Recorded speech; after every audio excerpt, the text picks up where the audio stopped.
Qui n'a pas entendu parler du nouvel ordre mondial? Quel économiste n'évoque pas une finance mondiale? On nous dit que sans cette gouvernance mondiale, l'avenir n'est pas possible. Derrière toutes ces déclarations, que se cache-t-il véritablement? Certains disent les francs-maçons, d'autres les Illuminati, et certains vont jusqu'à prononcer le mot extraterrestre. Pour bien comprendre tout cela, j'ai appelé l'homme des secrets.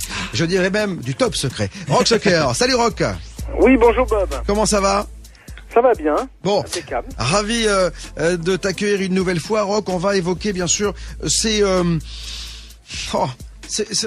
nouvel ordre mondial qui fascine, qui déroute et qui fait peur à certains. Alors, à partir de quand on a commencé à parler de ce nouvel ordre mondial et qui est à l'origine de l'affaire? Qui a révélé l'affaire d'abord, Rock? En fait, celui qui a révélé l'affaire, le plus grand ennemi, le farouche ennemi du nouvel ordre mondial était un journaliste canadien. Il s'appelait Serge Monast. Ah. Et c'est lui qui va vraiment dénoncer l'agenda entre guillemets Illuminati, puisque là dans l'émission on va parler d'un sujet un peu culte de la conspiration, qui est le programme Bluebeam. Et ce programme Bluebeam a été révélé au début des années 90 par ce journaliste. Ouais. Alors c'est vraiment une figure, c'est une figure incontournable de la conspiration. Il faut savoir qu'il est mort en 96. Ouais. Quelques années seulement après avoir fait ses révélations. Naturellement ou un accident ou Alors, il est mort, il avait 51 ans et il est mort dans des circonstances assez douteuses, on va dire, et on a parlé de crise cardiaque. Donc ça, c'est après, évidemment, là, on est aussi c'est cultissime par rapport à la conspiration. C'est tragique, c'est la mort d'un homme, mais en plus, il est jeune, 51 ans, et il va mourir d'une crise cardiaque alors que c'est quelqu'un qui va avoir dénoncé le premier, il faut savoir, le premier, même avant les anglo-saxons, le programme de la puce électronique, vous savez, l'implant. Bien sûr. RFID. La RFID. Ouais. Et donc c'est ce bonhomme-là. On est dans les années 90. On est dans ces figures des années 90. C'est vraiment les premiers révélateurs de la conspiration. C'est des gens hyper informés, journalistes. Et qui ont des réseaux très haut placés qui vont leur parler de programmes nés dans le cerveau d'employés, d'officiers de certaines officines. Ouais, on s'aperçoit que dans ces cas-là, la crise cardiaque, elle a souvent bon dos, quand même. Elle marche bien.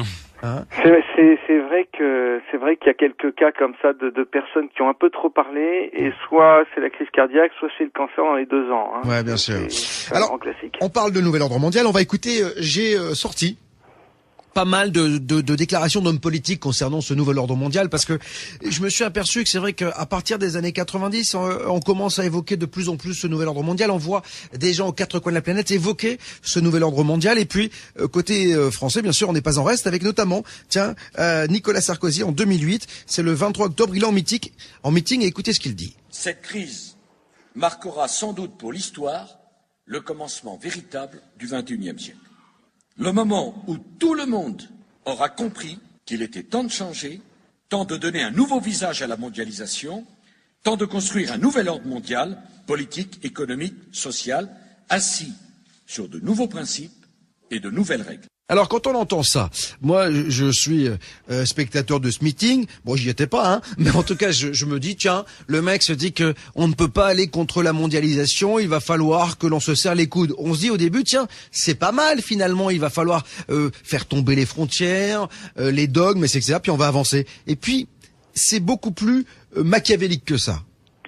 Effectivement, donc on a vu depuis les années début 90 pas mal de chefs d'État. Ça a commencé avec Bush senior, mais ensuite son fils, Obama aussi, le pape lui-même, et puis Sarkozy à plusieurs reprises. Une première fois, un discours aux ambassadeurs, il avait annoncé donc le nouvel ordre mondial en disant que nul ne pourrait y résister.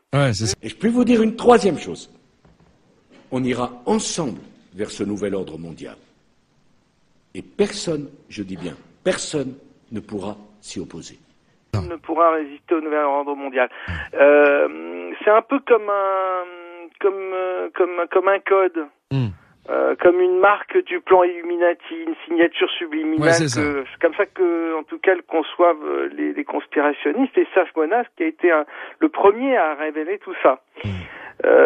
C'est incroyable, parce que à côté de ça, quand on sort du cadre genre c'est bien pour vous, on est tout de suite taxé de complotiste, c'est-à-dire que voilà, on est dans la théorie du complot. Et alors c'est assez marrant parce qu'on a la sensation aussi qu'il y a une certaine catégorie de journalistes qui adhèrent complètement à ce nouvel ordre mondial.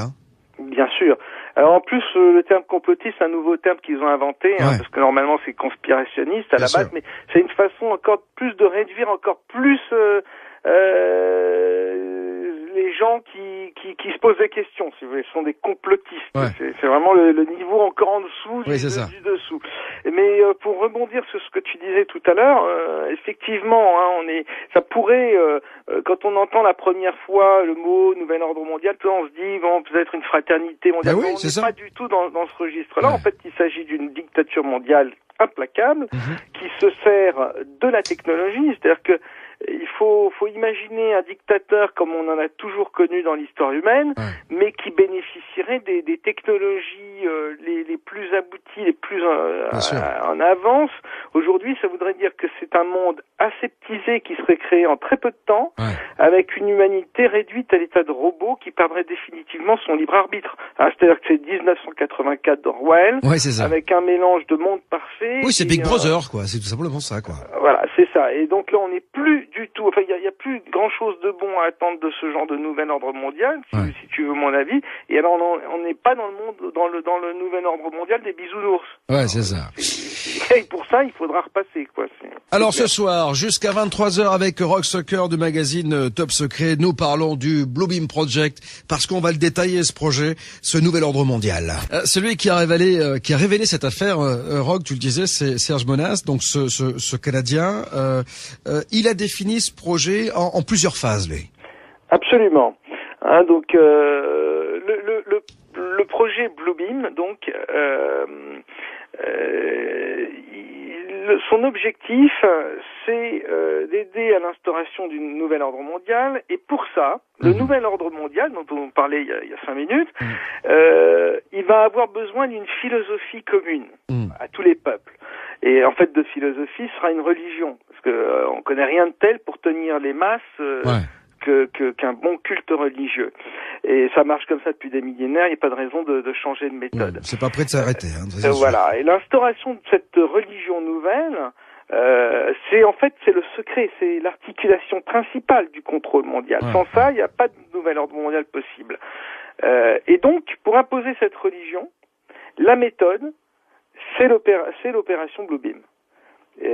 C'est un programme qui a déjà commencé dans la première phase qui était dénoncée par Serge Monast a déjà commencé. C'est une phase psychologique et cette première phase, c'est la remise en cause de l'ordre ancien. C'est la remise en cause des valeurs, des connaissances scientifiques, mais ça passe aussi par des découvertes archéologiques qui vont montrer l'erreur, la falsification des doctrines du passé. Non, mais alors ça veut dire quoi? Ça veut dire que, là encore une fois, si je prends le bon côté de la chose, je me dis finalement ils vont peut-être expliquer qui a fait les pyramides, l'île de Pâques, etc. Très juste. Eh oui. Très juste. Bah exactement ça, c'est exactement ça. Tu sais, on n'attrape pas les mouches avec du vinaigre. Il faut effectivement, on va apporter de la vérité là en l'occurrence, on va dénoncer des choses, mais c'est pour mieux vous retourner la tête. C'est ça. Et là, le but c'est la remise en question profonde de la croyance traditionnelle. Le cinéma, c'est un très bon vecteur pour faire ce boulot de cette première phase psychologique. Alors, on peut penser à des films comme pour nous les chrétiens. Pour les chrétiens, ça va être les films comme Le Tombeau. Ouais, génial. Encore le David Chicode. Alors, Le Tombeau, c'est avec Antonio Banderas, je crois, c'est absolument, ça? Absolument, où il découvre la tombe donc d'un personnage qui aurait été Jésus, etc. Et donc ça démontre. Enfin, et on va pas spoiler, comme on dit, mais et puis alors il y a le Da Vinci Code, qui est aussi dans ce registre-là, mais il y a dans la vraie vie, il y a des découvertes archéologiques, des découvertes d'évangiles apocryphes, etc. Il y a toute une remise en question des traditions et des religions anciennes, qui sont en réalité, qui procèdent d'une préparation psychologique des populations. Cette phase-là, elle est bien avancée en Occident, et ces notions, elles sont présentes, peut-être subliminalement par rapport à l'ensemble de la population qui préfère s'occuper de football ou de choses comme ça, mais elles n'attendent plus que l'événement pour prendre racine et pour prendre sens dans la tête des gens. Alors, en tout cas, on va continuer à parler de tout cela, Roch, dans quelques instants, juste après la pause. Il y a pas mal de questions qui arrivent, mon Elliot, sur la page Facebook. Ah oui, il y a une question pour savoir si effectivement dans le projet Bluebeam, il n'est pas prévu de réduire la population sur Terre, passer de 7 milliards à 2 milliards, on nous dit. Alors ça, Roch, quel est ton point de vue là-dessus? Ça fait partie, c'est ce que je disais tout à l'heure en parlant de nouvel ordre mondial, ça fait partie donc du programme du nouvel ordre mondial. C'est un plan qui se décline sous plusieurs appellations. On n'est pas vraiment à proprement parler dans le domaine du Bluebeam, mais on est dans le domaine du nouvel ordre mondial, puisque comme je vous disais, avec la technologie, rien de plus facile que stériliser une population via l'alimentation, via des programmes alimentaires ou de la vaccination, etc. Et auquel cas, vous avez votre population qui va se réduire naturellement. Si vous voulez y aller plus brutalement, plus rapidement, vous avez des épidémies, etc. Enfin, c'est ce que j'ai appelé la dictature aseptisée. On rentre dans une dictature où il y a très peu de gens qui vivent un peu dans des trucs sous cellophane, très propre, très machin, c'est le meilleur des mondes. Alors, Roch, je te propose d'écouter François Hollande, cette fois-ci, qui est depuis 1 an et quelques semaines maintenant, notre président de la République. Et voilà ce qu'il disait en université d'été au PS, c'était en 2008. Alors jamais la nécessité d'un nouvel ordre international n'a paru aussi nécessaire autour de 3 principes que nous portons depuis des années. Les socialistes, mais pas simplement les socialistes. Tous ceux qui ont une conception multilatérale de l'organisation du monde. Voilà, une organisation unilatérale, en fait, une pensée unilatérale. C'est-à-dire que c'est ça qui fait un peu peur, parce que moi, on m'a toujours dit que les différences, c'était quelque chose de positif, non? Bah oui, mais attention, Bob, hein, tu vas finir par devenir un conspirationniste. Hein.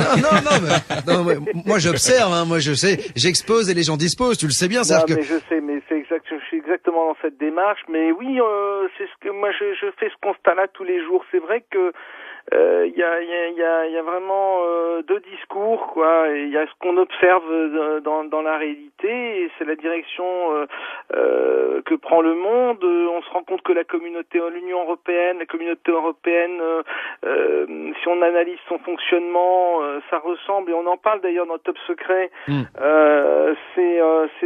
Ça ressemble vraiment de plus en plus à une étape obligée vers ce nouvel ordre mondial, vers cette dictature mondiale. Enfin, donc il y a énormément à réfléchir, à penser là-dessus. On a vu que c'était une remise en question de l'ordre ancien, des philosophies anciennes, des doctrines et même des connaissances scientifiques anciennes, mais il faut aussi voir qu'il y a une nouvelle philosophie qui est derrière, qui a été aussi amenée, hein, donc celle du discours politique, mais aussi pour revenir au Blue Beam, un discours plus philosophique, plus religieux, qui va être véhiculé par toutes les idées New Age qui ont eu cours depuis 30 ans, qui se répandent à travers le monde, hein, à travers les continents. Et alors c'est les idées des frères de l'espace qui prennent soin de nous, qui arrivent pour nous sauver, si vous voulez. Et donc ces idées New Age, elles aussi, depuis 30 ans, 40 ans, elles ont fait leur chemin. Elles ont été imaginées, favorisées par des officines secrètes, hein, il faut le savoir. Et là aussi, le cinéma a joué un rôle important. Donc dans cette nouvelle philosophie qui est en germination, si tu veux. On a le film Prometheus, par exemple, qui prépare bien les populations à l'idée des dieux extraterrestres. Et ben voilà, même si dans le film, en l'occurrence, les extraterrestres sont des méchants, ce sera pas le cas dans le programme Blue Beam. Je vous conseille d'ailleurs de voir ce film, qui est pas un très grand film, en tout cas, il est intéressant, c'est vrai, parce que il permet d'avoir une certaine philosophie. Alors, dans la deuxième phase de ce projet Blue Beam, révélé et répertorié par Serge Monas, qui a été le premier à évoquer ce Blue Beam Project, il y a quelque chose qui est assez déroutant, c'est la projection holographique. Et c'est pour ça qu'on a dit que la NASA pourrait être derrière également, ou en tout cas partie prenante de ce Blue Beam Project. Bien sûr, toutes ces agences-là, qui sont des agences militaires, la NASA, faut pas oublier quand même que 90% de ces opérations sont quand même des opérations militaires, sont partie prenante dans le programme Blue Beam. Tout ce qui est au plus haut niveau scientifique, c'est le programme Blue Beam. Elles seront en charge de ce programme. La seconde phase, dénoncée par Serge Monat, c'est le choc. C'est-à-dire, c'est une gigantesque mise en scène spatiale, effectivement à l'aide d'hologrammes optiques et puis sonores. Et tout ça en 3 dimensions. C'est une projection laser d'images holographiques en divers endroits du monde. On a vu hier, avec la révolution en Égypte, les gens avec les lasers qui éclairaient des hélicoptères dans le ciel. Il faut imaginer ce que ça peut être comme laser quand c'est entre les mains de la NASA, de la NSA et des gens comme ça. Et en fait, quelles sont les images qu'on va avoir parce que si on décide de nous balancer des hologrammes, donc des projections holographiques, c'est pourquoi? C'est pour qu'on voit Dieu, pour qu'on voit un Messie? Absolument. Ah bon? C'est un son et lumière qui va être disposé donc dans la haute atmosphère, toujours selon Serge Monat. Mais il faut voir ça, c'était dans les années 90. Les gens l'écoutaient, ils avaient des yeux ronds, et ils disaient mais il est fou ce gars.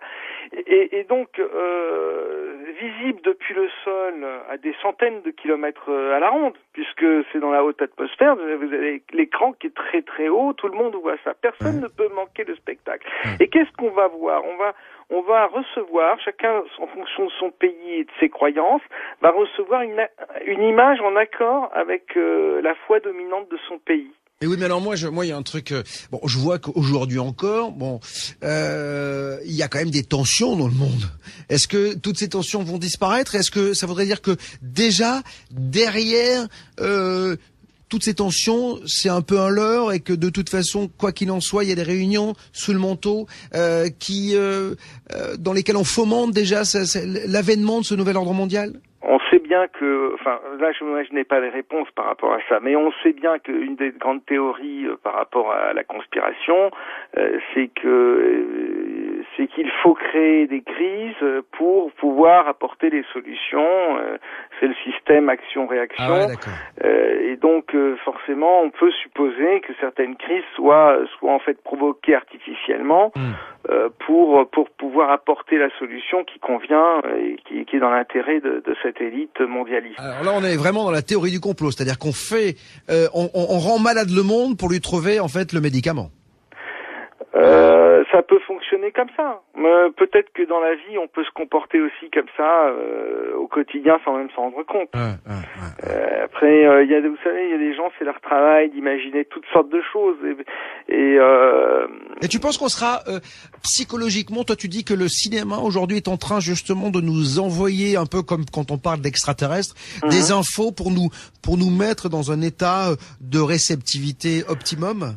Absolument, on peut penser qu'il s'agit effectivement d'une préparation psychologique. La graine est plantée, après les circonstances peuvent la faire germer ou pas. Hein, si vous imaginez le spectacle haut en couleur, le son et lumière auquel les gens vont assister, il faut comprendre que ils entendront la voix de Dieu. Qui parlera dans toutes les langues. Et chacun entendra clairement le message. Alors, s'il y a des tensions, on leur dira maintenant, il faut vous embrasser les uns les autres, ou que sais-je. Vous voyez tu vois ce que je veux dire? Moi, ce que je trouve génial, c'est que il y a quand même, il y aura toujours des gens. Ça me fait toujours penser au film, tu sais. On se souvient, je crois que c'était même dans Highlander, où il y avait une population qui vivait sous terre, etc. Dans tous ces films, tu sais, où t'as toujours un clan de rebelles qui veut pas se soumettre au diktat. Et on a la sensation qu'aujourd'hui, enfin, des gens qui réfléchissent un petit peu, qui voient un petit peu plus loin que le bout de leur nez, ils vont refuser ça quand même. Alors, ça va être très très difficile de ne pas céder à cette séduction. D'abord, il y aura la masse, 95% des gens qui seront à fond là-dedans. Hein, c'est le show spatial, les projections d'images, etc. Ça va être utilisé pour simuler la fin des temps parmi les nations. Donc, faut imaginer le choc. C'est ce que les peuples seront témoins de scènes qu'ils attendent depuis des siècles. C'est-à-dire, c'est des scènes représentant les prophéties de toutes les religions et les événements que chacun a eu comme rêve, c'est-à-dire le retour du Messie, etc. Tout ça sera projeté grâce à un vaste réseau de satellites. Et franchement, va être très dur pour les 5% de personnes qui ne sont pas dupes d'expliquer aux gens, mais attendez, tout ça c'est du bidon, vous l'avez expliqué avec le Blue.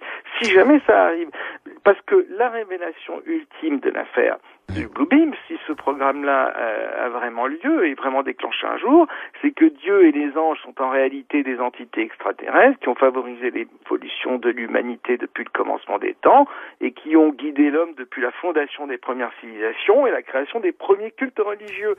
C'est une révolution dans la tête. Alors évidemment que ça sentira l'arnaque, mais ce sera très difficile de résister parce que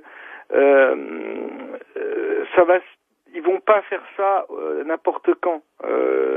Ils feront ça à un moment où l'humanité aura connu une période de traumatisme. Oui, c'est ça, mais guerre. En quoi on peut imaginer quoi dans les 20, 30, 50 prochaines années? C'est quelque chose comme ça pour que tout le monde soit. Ça peut être plus rapide, mais donc on risque de le vivre nous encore. On peut supposer qu'on puisse le vivre. Oui, c'est peut-être une question de décennie. Si jamais ces gens-là décident d'aller au bout de leur programme, les choses peuvent encore changer. Rien n'est inéluctable. Mais en tout cas, s'ils le font, ils le feront vraiment après une crise terrible et sous le choc, les populations accepteront comme logique ce qui leur a toujours paru inconcevable.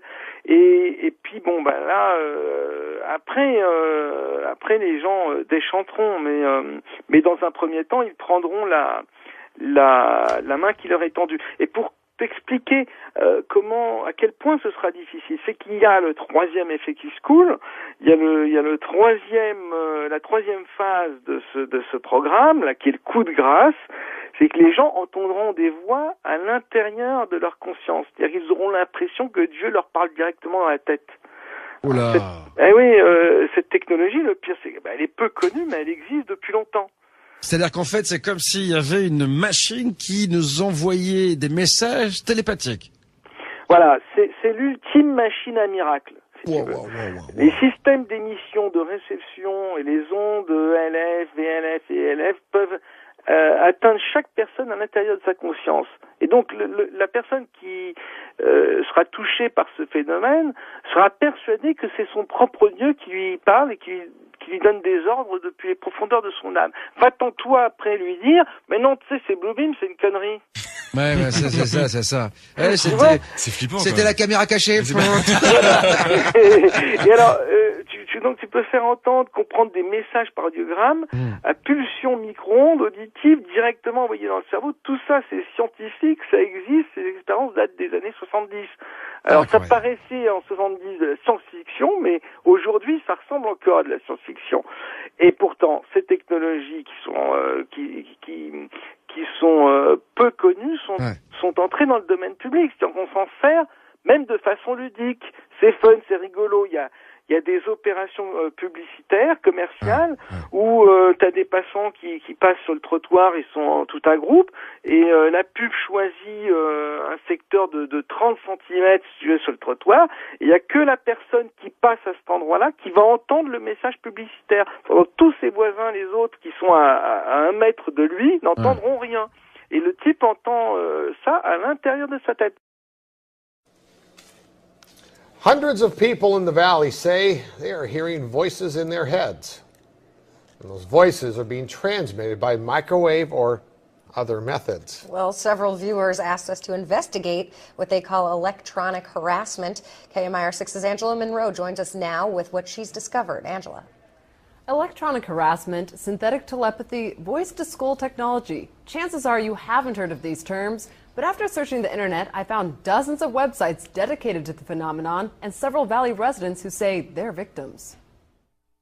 How much more can you invade me than to go into my brain? It sounds like somebody else is reading the book, only it's thoughts. We're not having a group hallucination. This is actually something that's happening. These men all live in the area, didn't know each other before the voices started, and say someone is playing mind games with them. Mostly it's a lot of derogatory comments about whatever you're thinking about. Kevin Bond says he used to have a normal life. I was living in the San Diego area, was clerking for a federal judge, and I noticed that I was being followed by a whole bunch of people. According to the websites, what Bond is describing is called gang stalking. He moved to Palm Springs to escape. I started hearing, as you'll hear, hearing voices and what they'll call voice-to-skull or microwave hearing. Bob Stansfield says his experience was similar and started a decade ago. They were active in following me around here, and I started hearing the voices a little bit after the vehicular stalking. Randall Ringer says the voices started when he was undergoing chemotherapy. The first thing that was said was, Randall Ringer. And I sat up straight and I went to into the bathroom, and I looked in the mirror, looked myself in the eyes, and I said, did that really happen? Bond says he's found more than 300 victims locally and is tracking others across the state through billboards. In Johnson Valley, a Freedom House just opened to help people who believe they are being targeted. To many of you who find yourselves the object of covert harassment, that there is hope and that you are not alone, and that we are striving to find legislation and we're working towards freedom for all. Derek Robinson leads a national group called Freedom from Covert Harassment and Surveillance. He says he knows who's playing mind games. Rogue government officials that are sponsoring this, also corrupt business officials, and private citizens. And he also told us how. Most of it is delivered by microwave, and I believe it's satellite delivered. Bond says neurotransmitter chips that run off body electricity have been inserted into some people. And they assign cell phone numbers to them.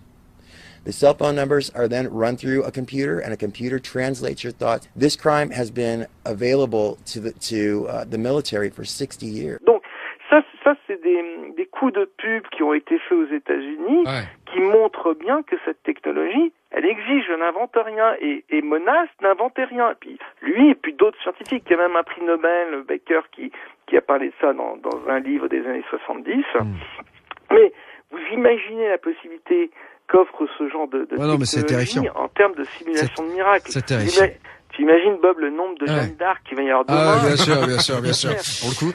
Rock Sucker est avec moi ce soir du magazine Top Secret. Rock, c'est à la fois fascinant et à la fois effrayant, ce Bluebeam Project. Fascinant parce que on s'aperçoit que technologiquement, on est à un stade et on est allé très très loin dans la manipulation. Tu sais, j'écoutais une station d'info ce matin qui évoquait le Human Brain Project. On est en train aujourd'hui de recréer un cerveau avec la conscience.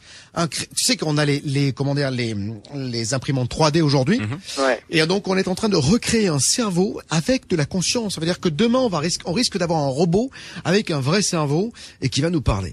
Voilà, et qui va réfléchir surtout, qui va pas que parler, qui va réfléchir. Donc, on se dit que technologiquement, on sait pas où est-ce que ça va s'arrêter. Et si on arrive à faire ça, alors pour le coup, on va créer un dieu qui pourra nous parler, agir et nous faire aller, mais comme des moutons, là où il veut, hein. Absolument, et puis ce sera quelqu'un qui simulera, qui fera croire qu'il est un dieu. Bien sûr. Et on est arrivé effectivement au niveau des dieux. C'est-à-dire que c'est un peu l'histoire de Babel qui se profile là. Alors quel rapport avec ces fameux Illuminati?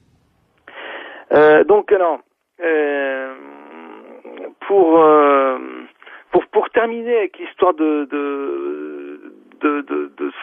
ce truc des voix dans la tête, là, on n'est pas là pour faire un cours de physique, mais il faut que les gens pensent maillage satellite autour de la planète, HAARP,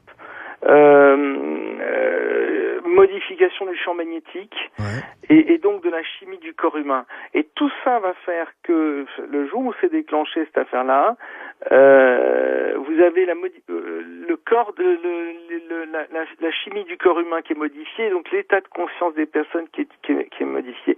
Vous allez avoir des milliers de Jeanne d'Arc qui vont être placées dans des sortes de transes ou d'extase mystique.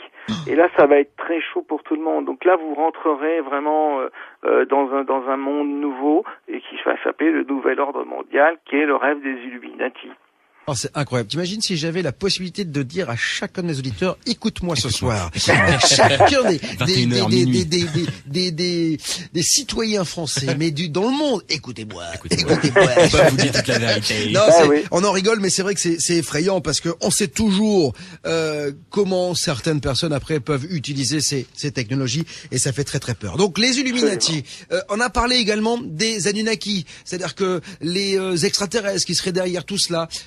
Quel est ton sentiment, toi? Quand tu vois ça, tu te dis quoi?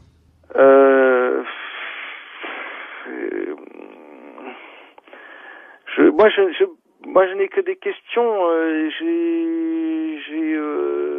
J'ai aussi des hypothèses, mais ça nous entraînerait vraiment trop loin et ça nous éloignerait du Bluebeam.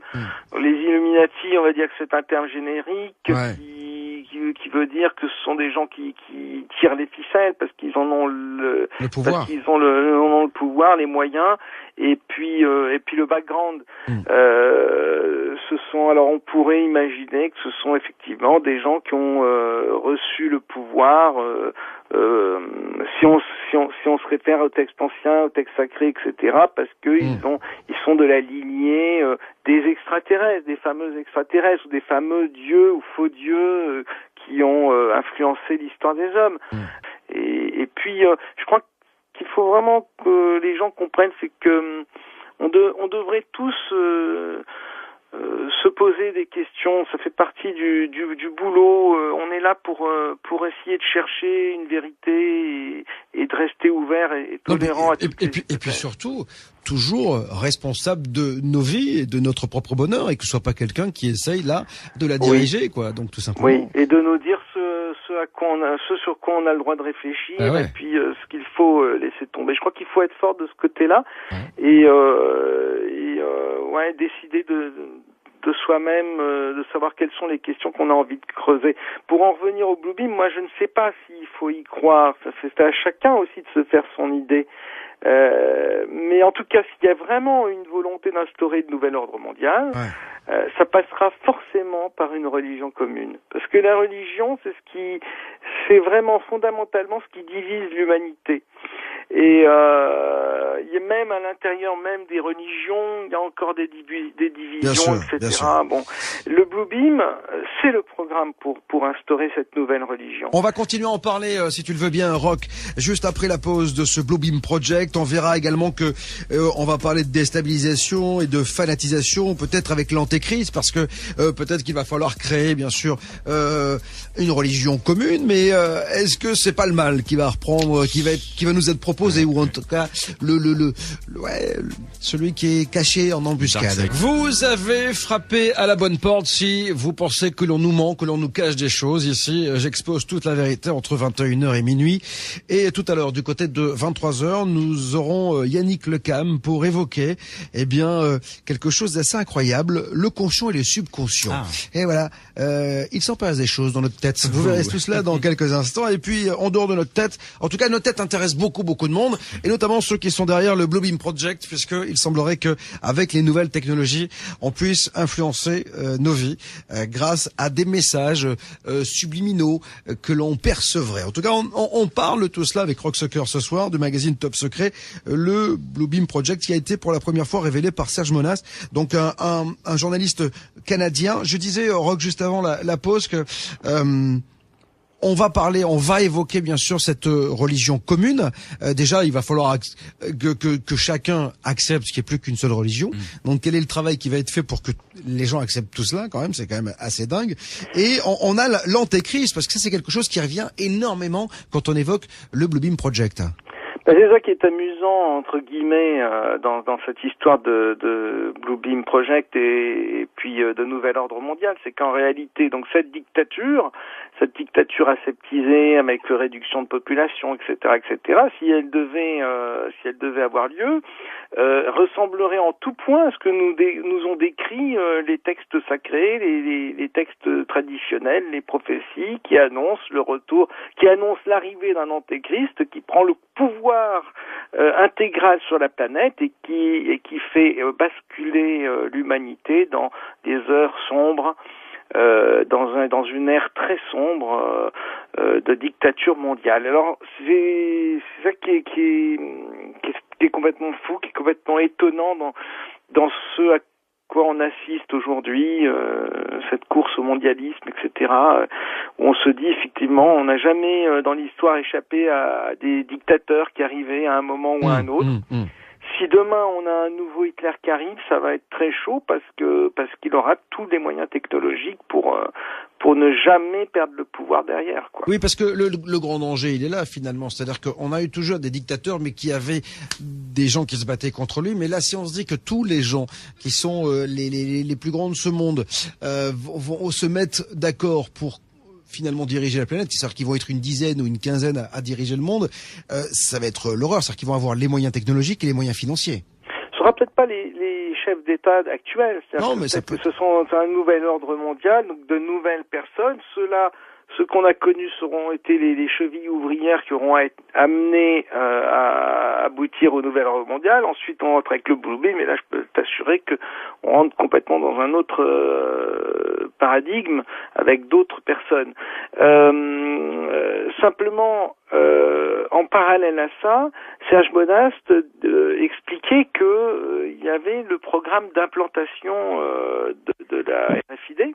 Ouais. Alors la puce RFID, d'ailleurs ça a été voté, je crois, aux États-Unis. Ça y est, c'est accepté. C'est-à-dire qu'en fait, au départ, c'est pour que chacun ait sous la peau une puce qui, lorsqu'elle sera scannée, permettra d'avoir le tu sais, quand t'es A positif, son groupe sanguin, toutes ces informations médicales. Hein, c'est ça au départ. Au départ, c'est ça. Mais Serge Monast, quand lui en parle, il explique bien d'autres possibilités. Bien sûr. Sur cette puce. Déjà, on peut être localisé partout. C'est-à-dire qu'à n'importe quel moment, du coup, on sait ce que vous faites et avec qui vous le faites presque et où vous êtes. Hein. Absolument. Donc à partir de là, surtout si vous avez un gouvernement mondial et que la Terre est unifiée, comme le souhaitent les politiques, à ce moment-là, il y a plus nulle part où se cacher. Puisque d'abord, avec l'implant, on sait où vous êtes, et qu'ensuite, vous n'avez aucun pays qui va vous accueillir. C'est quand même. Alors Mathieu est en train de me dire que ça existe pour certaines boîtes de nuit. C'est ouais, t'as dans des boîtes de nuit en fait, ils te mettent des puces, une puce dans le bras pour que tu puisses rentrer dans le carré VIP en fait. Quoi? Donc, ça existe déjà pour les boîtes de nuit. Ouais, j'en ai entendu parler à la télé. sûr. C'était il y a 2 ans, un truc comme ça déjà.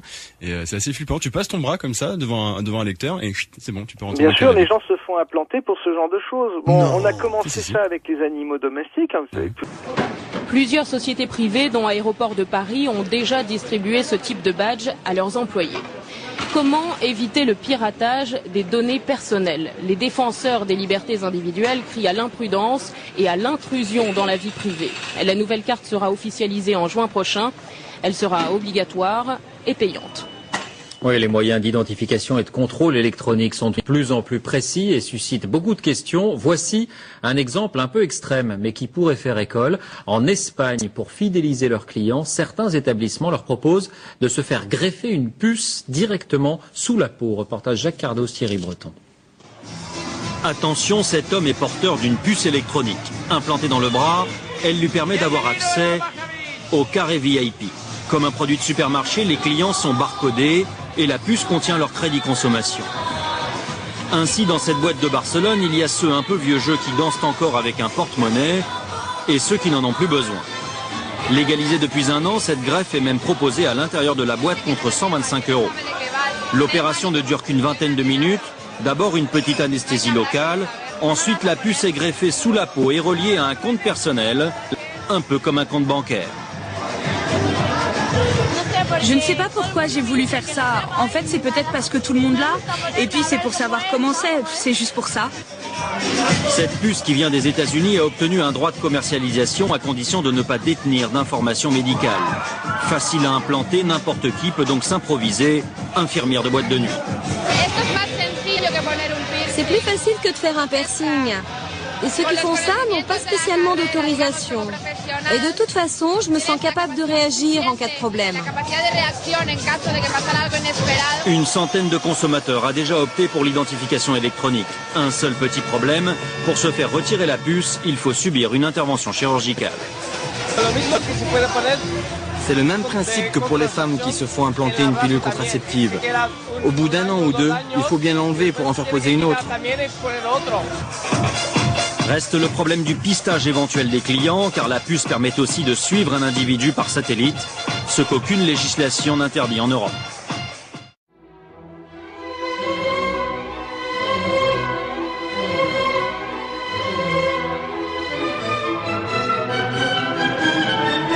Bonjour Jacques Attali. Bonjour. Alors aujourd'hui nous allons parler de l'avenir de la radio-identification, souvent identifiée sous le sigle de RFID. Alors qu'est-ce que c'est? C'est une méthode pour mémoriser et transmettre des données qui sont stockées sur des radioétiquettes composées d'une puce électronique et d'une antenne, qui permet de recevoir et répondre aux requêtes radio émises depuis un émetteur-récepteur. Alors ces radioétiquettes, elles sont introduites dans des produits ou collées sur des objets, mais elles peuvent aussi être implantées dans des organismes vivants. On a le sentiment que c'est quelque chose de très nouveau, alors qu'en fait, ça existe depuis très longtemps. Tout ce qui va être de plus en plus nécessaire à suivre à distance, savoir ce qu'il devient, permettre de connaître l'évolution des produits, les localiser, optimiser les stocks, de façon à ce qu'on ait des stocks minimaux, faire en sorte qu'on sache en permanence où se trouvent ces objets, permettre d'intégrer des processus de production. Oui, on parle d'un enjeu économique majeur dans la traçabilité des produits. Les réductions des coûts sont considérables. En termes de sécurité sanitaire, de pouvoir tracer l'origine des produits agricoles depuis leur conception jusqu'à leur consommation. Tout ça donne une traçabilité sur les objets absolument gigantesque, encore à venir. Sur les personnes aussi, on peut imaginer une traçabilité encore plus grande. Parce que sur les objets, on connaît, mais sur les organismes vivants, que ce soit les animaux ou les êtres humains, qui pourront avoir une puce électronique implantée dans le corps. Mais avant de parler de l'implantation des organismes vivants, il faut regarder tout ce qui va se passer aussi sur les moyens de paiement et sur la surveillance même dans la vie quotidienne de nos enfants ou de nos petits-enfants. To think something so small can connect you to everything that matters. When your life and all you love are on the line. HealthLink is always with you when every second counts in the emergency room. providing immediate access to your medical records. Because Bob has trouble remembering all his medications. Because I'm in love with my kids' kids. Because my car lost control while driving. Because now I'm looking out for both of us. Because I have diabetes, but it doesn't have me. Because I spend my life in the ER trying to save yours. Et puis de plus en plus, on vous est dans les maternités, pour ne pas perdre les bébés, on place des RFID dans des bracelets, etc. Et dans certaines familles très riches, on propose d'implanter les enfants en cas de kidnapping. Ça se fait en Amérique du Sud. Et en Inde, le programme d'implantation est... Alors il faudrait vérifier l'information, mais à l'époque il était dans les tuyaux, puisque on expliquait que c'était le seul moyen pour les Indiens d'avoir la sécurité sociale, que pour éviter les fraudes, etc. Il fallait que tous les Indiens soient implantés. Et je crois qu'aux États-Unis c'est la même chose, c'est-à-dire que Obama a fait le programme de sécurité sociale et s'est battu là-dessus, mais dans la loi sur la sécu américaine. Au bout de quelques années, pour continuer à avoir cette prestation, il faudra l'implant. Donc on y va. C'est ça qui est extraordinaire chez Monas, c'est que tout ce qu'il a annoncé à l'époque où on disait ce type est complètement dingue, et où lui disait attention, j'ai des informations très sérieuses et j'ai un réseau d'informateurs très très très bien placé et très privilégié. On ne le prenait pas au sérieux, mais on dirait que son grand tort, c'est d'avoir eu raison avant tout le monde. Mais moi, ce qui me fait peur, tu sais, c'est que je regarde des films de science-fiction ou d'anticipation, puis on voit souvent que l'anticipation devient quelques années plus tard réalité. Ça me fait penser au film Bienvenue à Gattaca. Je ne sais pas si tu te souviens de ce film, où il y a une société comme ça où tout le monde est pucé et on voit à droite à gauche. Enfin, moi, je trouve ça dingue. Alors, et encore plus dingue ce que vous m'avez dit sur les boîtes de nuit, parce que ça veut dire qu'aujourd'hui, tu as des gens qui acceptent d'être avec une seringue, on leur balance une puce électronique devant la boîte de nuit. Ouais, c'est ça en fait, ils te désinfectent le bras et puis c'est un peu épais en plus, hein. C'est-à-dire que c'est vraiment c'est chirurgical presque, hein. Et alors on accepte que des boîtes de nuit te mettent des trucs dans la peau. Ouais. Oui, on aura, si tu veux, Bob, il y aura toute une émission à préparer sur ce genre de sujet. C'est tout à fait passionnant. Tu vas avoir la tête à l'envers, mais ça va très très loin l'implant, parce que ça peut aussi modifier la chimie du corps humain. Bref, on peut imaginer au bout d'un moment dans une dictature que cette puce-là est carrément une programmation et qu'elle implose quand t'as arrivé à l'âge de 30 ans. Auquel cas, là, tu rentres dans le film L'âge de cristal. Hein, puisque l'âge de cristal ne montre rien d'autre. Tu as un diamant dans la main. Je sais pas si tu te souviens de ce film-là, un peu vieux, où ce sont des gens vivent dans une ville qui est à l'abri de la pollution, etc. Mais évidemment, comme la Terre n'a plus de ressources pour nourrir tout le monde, à 30 ans, les gens sont sacrifiés. Ils partent, ils vont dans, je sais plus quoi, le sanctuaire, je sais plus comment on appelle ça, et ils sont sacrifiés. Or, qu'est-ce qu'on a fait à tous les corps humains, tous les bébés qui naissent, on leur met une sorte de rubis dans la main qui clignote, et un jour, boum, ça s'éteint. C'est-à-dire que quand le truc arrive l'implant arrive à son terme, ça s'éteint, et ça veut dire qu'il faut aller à l'abattoir, quoi. Ouais, c'est juste hallucinant. J'ai vu un film aussi avec, je crois que c'est Justin Timberlake sur, c'est sur le temps, en fait. Time Out, je crois. Hein. Ça, c'est incroyable, ça aussi. C'est exactement, c'est le principe de l'implant. Si tu réfléchis bien, l'implant, c'est tout ça. Ah, mais d'un côté, ça peut être, on peut prendre le côté pratique. Par exemple, tu peux mettre une puce pour prendre la carte Navigo, ta truc de sécurité sociale, ta carte. Voilà, le mec, on lui parle du nouvel ordre mondial. Il me parle de sa carte Navigo quand même, hein. C'est-à-dire que tu vois quand même le Mathieu qui est terre à terre. On est visionnaire, Mathieu. Tu vois, on va loin. Ouais, mais ça me fait peur tout ça, là. Mais là, il résonne comme nous résonneront la grande majorité de la population. Mais bien sûr, parce qu'il y a des bons points. Mais bien sûr, mais c'est comme ça que l'implant va réussir à s'implanter, parce qu'on va t'expliquer que si t'as une crise, tu tombes évanoui sur la rue, on pourra lire ton implant en 2 secondes, on sait quel traitement te donner, etc. Les gens vont se précipitent déjà là-dessus, parce que dans certains pays c'est déjà le cas. Pour les enfants, la peur du kidnapping. Bah oui, fatalement. Bah oui.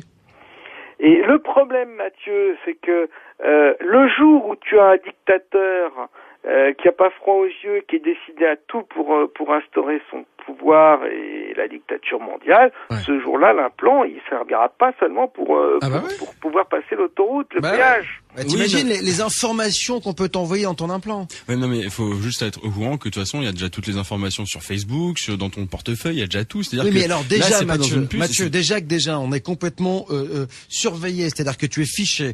On peut savoir où tu es n'importe comment. Tu sais que tu fais. Il y a quand même des mecs qui pendant la guerre se prennent des missiles sur la gueule alors qu'ils sont dans un chiotte, tu vois, quelque part dans le monde. Mais les mecs savent où il est et le missile a été envoyé à des centaines de kilomètres. C'est-à-dire qu'ils savent où. C'est ce qu'on appelle la guerre chirurgicale. Quoi qu'il en soit, donc t'imagines déjà ce que ça fait. On imagine que si ça. En tout cas, ce soir jusqu'à 23h, c'est le projet Bluebeam qui nous intéresse, ce nouvel ordre mondial. L'application POW vous dit toute la vérité est téléchargeable gratuitement sur l'App Store et Android. À 23h, le conscient et le subconscient. On demandera à Yannick Lecam d'ailleurs si notre subconscient va accepter tout cela. Parce que, tu sais, il y a quelque chose qui est très intéressant, Rock, c'est que, est-ce qu'à un moment donné, notre nous va pas refuser ça? Est-ce qu'on va, tu sais, on dit souvent on ne connaît qu'une partie de notre cerveau, mais est-ce qu'à un moment donné, il va pas se réveiller en se disant, mais arrêtez, est-ce que tu crois qu'il va y avoir un réveil? Il y aura un pourcentage de personnes qui se réveilleront. Après, pour le reste, moi, je ne sais pas. Moi, je me pose des questions quand même sur le fonctionnement des masses, des peuples, la manipulation, jeux à la télé, toutes ces choses-là. Bon, alors, je te parle même pas de l'implant, parce qu'en plus, l'implant, parce que Mathieu oublie le facteur onde, c'est-à-dire que l'implant émet des ondes, reçoit des ondes, donc on pourra recevoir des ordres, émettre nous-mêmes des ondes. Et tout ça peut modifier la chimie d'un corps. Bien sûr. Non mais lui, c'est le stéréotype du mec qui va être le premier à se faire implanter. Hein. Voilà, donc, c'est pour ça que quand tu me parles d'éveil, alors je sais pas, il faudra surveiller Mathieu, voir Mathieu comment. Non mais lui il s'endort lui. Là, lui il s'éveille pas, lui il s'endort en fait. Tu vois, je peux dire, il est dans le dans le moutonnage. Bah, en merci, fait, voilà, non mais je réfléchis un minimum, mais c'est juste que bon, voilà, c'est un minimum. Ouais, un minimum. Ah bah oui. Non mais pas trop. Je peux pas. Ah bah non. Il réfléchit à un minimum. Mais c'est vrai que, mais en même temps, je peux comprendre Mathieu. C'est vrai que là, on le chagrine, mais effectivement, t'as raison. C'est-à-dire que tu dis à des parents, vous pouvez éventuellement savoir à tout moment où est votre enfant si on le kidnappe. Il y a des gens qui ont de l'argent. Il y a des pays en Amérique du Sud où on te kidnappe ton enfant pour rien du tout. Dès que t'as un peu d'argent, donc on peut savoir où il est. On peut savoir effectivement ton groupe sanguin en cas d'accident, tes antécédents physiques, etc., médicaux. Mais en même temps, c'est toujours comme d'habitude, quoi. La pièce à deux côtés, quoi. Absolument. Bah, c'est ça. C'est-à-dire que ce n'est que dans un second temps que la pièce montre son vrai visage. Et là, c'est malheureusement trop tard, parce qu'une fois que tu as un implant, ça devient beaucoup plus délicat de l'enlever. Je crois il y a aussi des films qui montrent ça. Ouais. Alors dis-moi, tu quand on parlait de nouvel ordre mondial et quand on a préparé le dossier, tu voulais qu'on évoque en fait le Disclosure.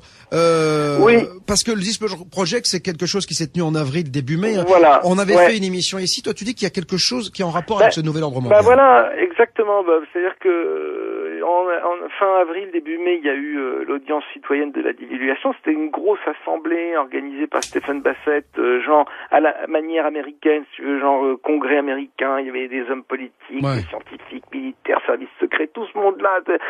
Ils étaient tous là à lever la main droite, dire je le jure, prêter serment pour raconter leur histoire sur les ovnis. Et ça, c'est une réunion qui a coûté quand même $1 million à peu près, avec très grosse couverture médiatique aux USA, et tout. Donc évidemment, le milieu ufologique s'est enflammé, ouais, génial, c'est super, etc. Mais enfin bon, après on peut se poser des questions, pareil, pourquoi ces gens-là se mettent à parler comme ça en dehors des raisons d'argent? Pour qu'est-ce qu'ils ont été frappés tout d'un coup par la grâce, l'amour de la vérité, et c'est des gens qui ont fait une carrière dans des officines où on leur apprend toute leur vie à faire de la désinformation et à cacher la vérité, et tout d'un coup ils lâchent tout, tous en bloc. On peut se poser des questions, savoir d'où vient l'argent, etc. Et donc ce que je veux dire, c'est juste de mettre un peu en garde les auditeurs ou les personnes sensibles à toutes ces histoires d'ufologie, c'est se demander si tout ça ne procède pas aussi de la phase 1 qui était dénoncée par Serge Monast, c'est-à-dire de la préparation des esprits à ce choc du Blue Beam, c'est-à-dire le truc Indépendance D où tu as les vaisseaux spatiaux qui arrivent tous au-dessus des villes, etc. C'est vraiment cette réunion qui a eu lieu, même si c'est positif qu'on parle des ovnis, même si je suis sûr que certaines de ces personnes sont complètement honnêtes et sincères, etc. On peut se demander qui tire les ficelles là aussi, et si c'est pas une façon de préparer, et si on n'est pas déjà dans la phase 1 du Blue Beam, c'est-à-dire la préparation de la population, à savoir, voyez, on vous l'avait dit, il y avait même des gens gradés, tout ça, avec pédigré qui vous avaient révélé l'existence des ovnis. Bien donc sûr. Vous pouvez le croire. Vous avez encore une preuve de plus. Ouais, une preuve de plus. Alors tu sais que beaucoup de politiques évoquent ce nouvel ordre mondial. On se demande qui est derrière, parce que la question c'est à qui profite le crime. Et puis on a pas mal de politiques donc qui évoquent depuis quelque temps maintenant ce nouvel ordre mondial. Et on a quelqu'un qui a été célèbre pour ses frasques dans une certaine chambre d'hôtel, qui était un économiste brillant, qui a été le patron du FMI, Dominique Strauss-Kahn, qui en son temps également évoquait, et d'ailleurs l'évoque toujours au gré de ses conférences, parce qu'il en fait toujours, le nouvel ordre mondial. Il dit, lui, que le monde est uni. Écoutez-le. La planète se réunit en une seule humanité. Mais le monde est un seul, le monde est uni, on est un seul peuple. Voilà, un seul peuple, le monde est uni, une humanité. Ouais. Ça, c'est quand même assez dingue. C'est-à-dire que là, pour le coup, on voit qu'il y a un travail derrière de lobbying, et que voilà, on commence à parler. C'est vrai que c'est pas anodin. Moi, j'avais eu un montage, je crois, d'une émission de télé, je crois que c'était un zapping, où on voyait tous les gens, tous les hommes politiques, le nouvel ordre mondial, le nouvel ordre mondial. C'est-à-dire que voilà, c'est que ça vient, ça revient, ça nous est rabâché perpétuellement, Roch. Absolument, c'est toujours, ça procède toujours de la même préparation qui est sur plusieurs phases, et là et c'est vrai qu'il y a un discours il y a un double discours, c'est-à-dire qu'il y a le discours et puis les faits en réalité. Ça fait peur. C'est vrai que ça fait peur.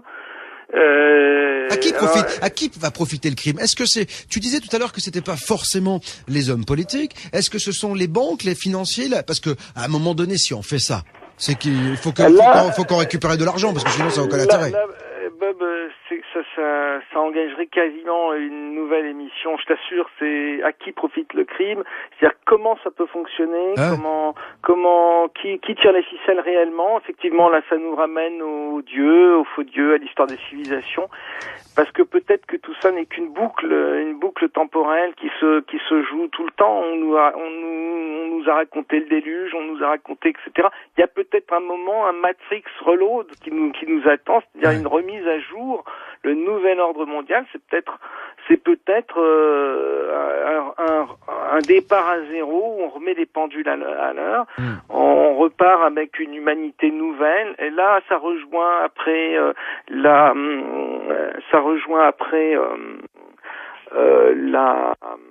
les histoires qu'il y a actuellement dans l'actualité sur la PMA, la gestation par personne interposée, les mères porteuses, etc., qui peuvent découler dans le cadre de plusieurs décennies avec le nouvel ordre mondial. Ça peut aboutir à des matrices artificielles ou avec une humanité qui est créée artificiellement. En 2005 paraît en France un livre scientifique qui fait l'effet d'une bombe. C'est l'UA, l'utérus artificiel, écrit par le docteur Henri Atlan, biologiste et philosophe.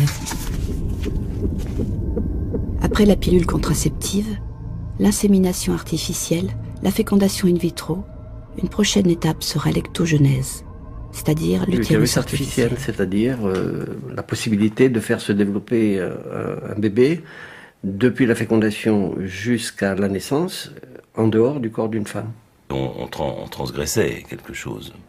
C'est-à-dire que ce qui n'était pas visible, c'est-à-dire le début du début de l'homme, est devenu visible. Voilà. Cela paraît si simple. C'est fait. Superbe, hein. C'est magique, hein. Des chercheurs à différents endroits du monde travaillent pour optimiser la procréation médicalement assistée.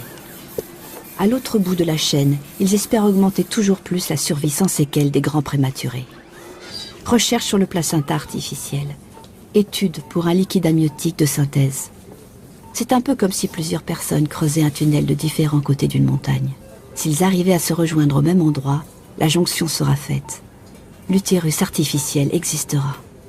Pour moi, être féministe, c'est emmerder le monde, être fière, courageuse, être vulgaire, être forte, être grossière, être virile. C'est aussi ça le nouveau féminisme. C'est une contribution, disons, à la pensée féministe. On n'a pas on crée pas non plus un nouveau féminisme, mais on essaye effectivement d'aller du côté de ce qu'on appelle la virilité, c'est-à-dire prendre un peu au mec ce feu sacré de la virilité. C'est quoi être viril? C'est avoir une grande gueule, c'est boire, fumer, parler, s'emparer de la chose politique, parler toute la nuit, rouler sous la table pour des idées. Pourquoi vous faites cette tête-là, Fabrice Guignon? On a l'impression que vous êtes estomaqué, abasourdi.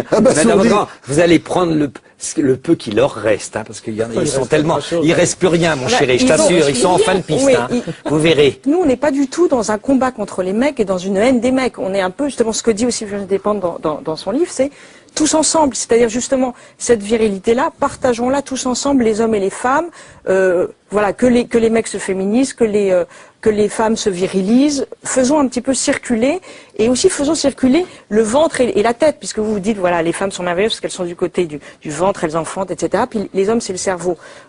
Moi, je serais pour qu'on sorte un peu de cette partition naturaliste. L'utérus artificiel pourrait nous y aider, par exemple. Les femmes pourraient n'être plus que des cerveaux, les hommes pourraient louer des utérus pour faire des enfants. Voilà, je ne comprends pas la nécessité de cette uniformisation. Moi, je pense qu'il y a égalité, mais je ne comprends pas pourquoi vous voulez l'uniformité. Je crois que c'est Sacha Guitry qui disait qu'il donnerait volontiers la supériorité aux femmes si elles arrêtaient de parler d'égalité. Avant les guerres, les hommes et les femmes combinaient eux-mêmes leur patrimoine génétique et s'exposaient à de multiples dangers. Les enfants leur appartenaient comme des objets. Ils ne prenaient pas la liberté comme il est d'usage aujourd'hui. C'est ce qui s'appelait une famille. Nous avons beaucoup progressé depuis lors.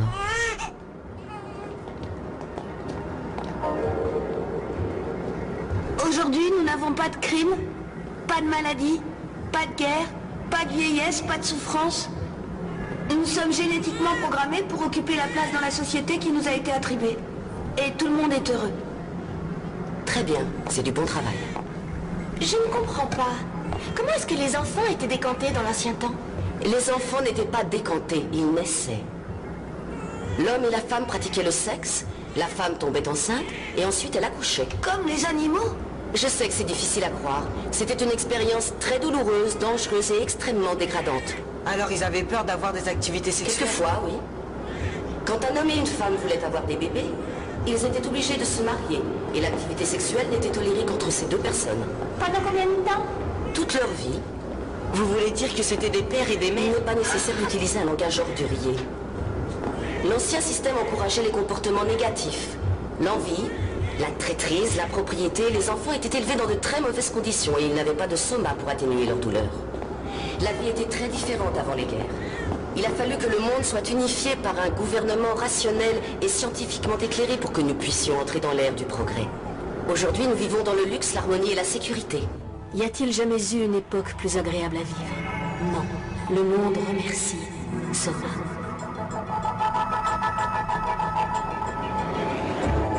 Chacun a sa place et un objectif fixe. Ainsi, tout le monde est heureux et vit en harmonie. Les alphas, les bêtas, les gammas et les deltas. Tout le monde appartient à tout le monde. Nous devons respecter les deltas, les gammas et les bêtas.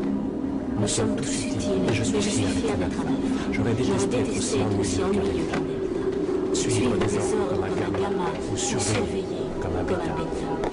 Nous sommes tous unis. Nous devons respecter les delta, les gamma et les bêta.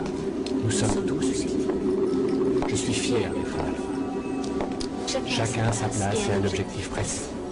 Ainsi, tout le monde est heureux et vit en harmonie. Chut. Ça va aller, prends un peu plus de soma. Tout le monde appartient à tout le monde. Nous devons respecter les delta, les gamma, les bêta. Nous sommes tous unis. Mais je suis fier d'être un alpha. J'aurais détesté être aussi ennuyeux qu'un delta. Suivre les ordres comme un gamma, ou surveiller comme un bêta. Nous sommes tous unis. Comme Huxley le prévoyait dans un monde parfait. Et cet auteur-là, c'est pas n'importe qui non plus, c'est-à-dire que c'est quelqu'un qui était d'une famille de ces gens-là. C'est ça, toujours ça qu'il faut voir, c'est que c'est des gens comme Orwell, qui sont très bien informés sur certaines évolutions de l'humanité, etc. Enfin, ça nous lancerait tellement loin, ce serait assez passionnant de réfléchir à ça, mais là, il faudra alors être encore plus préparé pour vos auditeurs. Alors, pour toi, de toute façon, c'est quelque chose qu'il faut absolument refuser, j'imagine. Il faut se battre contre ça. Je crois que de toute façon, c'est pas tellement de se battre contre ça. Je crois qu'il faut prendre conscience de cette possibilité, voir que cette technologie potentiellement elle existe, que tout est en place pour que ça arrive, qu'on n'est pas à l'abri d'un jour d'une dictature qui montrerait son vrai visage, parce que peut-être il y a des gens qui vont dire que déjà on est dans un système de dictature aujourd'hui. Ouais. Et tu sais, c'est le fameux truc, la démocratie, c'est cause toujours. Ça m'intéresse. Voilà. Donc c'est pas tellement de se battre, c'est juste de prendre conscience, et le fait de prendre conscience déjà ça permet d'éviter pas mal de pièges et donc de pas mal de mise en place de ces pièges. Pourquoi parler du Blue Beam est important, est intéressant? Pourquoi parler de tout ce qu'on vient de dire ce soir est important? C'est parce que en le disant et en le faisant connaître par d'autres, ça rend les choses plus compliquées à mettre en place. Bien sûr. Bah oui, ça éveille le grand public, et quand le pire c'est l'ignorance. Et quand le public sait, quand le grand public sait, il a une arme entre les mains. En tout cas, on est et toi et moi là pour cela. Toi dans ton magazine Top Secret, là pour éveiller les consciences, pour dire ce qu'il se passe véritablement. Après, encore une fois, on expose et les gens disposent. Je crois qu'on a la même devise. Tout à fait. Mais dans tous les cas, c'est important que quelqu'un expose, et on s'aperçoit que de moins en moins de monde le fait quand même. Et bravo pour ce que tu fais. C'est vraiment très très très courageux dans notre société aujourd'hui où quand même c'est le règne de la pensée unique. C'est vraiment bien d'oser faire ce que tu fais parce que ça peut être assez mal vu, on va dire. C'est sûr. T'inquiète pas, je suis au courant. Je reçois quelques messages. En tout cas, 1000 fois merci. Qu'est-ce qui réunit la NASA, le FBI, la CIA, les Américains, les Russes, les religions, toutes les religions du monde? Toutes. Et oui, parce que ça y va franchement. En gros, tous les puissants. Qu'est-ce qui les réunit tous au sein de la même conspiration, en tout cas pour certains? C'est le projet Blue Beam initié par la NASA, un projet absolument hallucinant pour imposer une religion du nouvel âge avec la venue de l'Antéchrist. Rien que ça. C'est une espèce de fusion, quoi. C'est une fusion de tout ce qui a pu se faire en termes de conspiration. C'est l'apothéose du conspirationnisme. Magnifique. Alors, le projet Blue Beam, quand même, a des bases scientifiques réelles, en tout cas des bases qui existent et qui sont avérées, puisque de nombreux scientifiques se sont aperçus, effectivement, qu'on avait par des micro-ondes ou par d'autres moyens modernes la possibilité d'influencer des personnes. Un petit peu comme quelqu'un qui ferait de la télépathie serait capable d'influencer une personne. Donc on serait capable de rentrer dans le cerveau des gens pour leur véhiculer des messages directement, comme s'ils avaient une petite voix à l'intérieur qui leur soufflait. Alors à ça, évidemment, plusieurs expériences, plusieurs scientifiques qui se sont penchés sur la question. Alors, il y a eu des chercheurs, des psychologues. Ça a réellement commencé en 1974, ces études-là. Et par exemple, pour un chercheur qui a quand même été prix Nobel, il a effectué des expériences, une série d'expériences qui démontraient qu'on pouvait entendre et comprendre des messages transmis dans une cabine d'isolation par un audiogramme à pulsion micro-ondes, grosso modo qu'on était capable, un petit peu comme une radio est capable de recevoir des ondes et de les transformer en voix, l'être humain, son cerveau était peut-être capable de faire la même chose. Et de là, évidemment, des tonnes de gens ont commencé à dire oui mais si on est capable de faire ça, imaginez les manipulations que les puissants seraient capables de nous faire subir. Et bien sûr, quand on va dans ce sens-là, on est en droit de se dire que la plus grande conspiration du monde va être lancée, parce que si on peut influencer la population sans qu'elle s'en rende compte et la faire aller où est-ce qu'on veut, évidemment... Alors manifestement, ce qu'il en ressort là, d'après ce que tu nous dis, c'est assez positif pour l'humanité. Pour l'instant. Pour l'instant. D'accord. Alors, avec cette animation virtuelle et le son provenant de la profondeur même de l'espace, les fidèles de diverses croyances fortement impressionnés, évidemment, seraient témoins du retour de leur sauveur comme d'une réalité vivante. Ensuite, les projections de Jésus, Mahomet, Bouddha, Krishna, enfin... toutes les divinités se fondront en une seule figure. Donc on aurait comme ça une espèce de morphing dans le ciel de tous les prophètes que les religions connaissent pour former une divinité unique qui serait l'antéchrist et qui expliquera que toutes les écritures sacrées ont été mal interprétées et incomprises et que les vieilles religions sont responsables d'avoir dressé l'homme contre l'homme. Bref, cette grande mystification aura pour effet de générer un désordre social, politique, culturel et religieux et de créer la divinité unique, l'antéchrist de la NASA. Ah oui, non, parce que donc ça serait un antéchrist, hein, c'est le terme... C'est le terme officiel. Hein, d'accord. Voilà. On arrive à la troisième phase. La troisième phase, elle va conjuguer la télépathie et l'électronique. Donc ça, je vous en parlais au début, c'est ces recherches qui ont prouvé qu'effectivement, on arriverait sans doute au moyen d'ondes à interférer sur les pensées des gens, à les conditionner.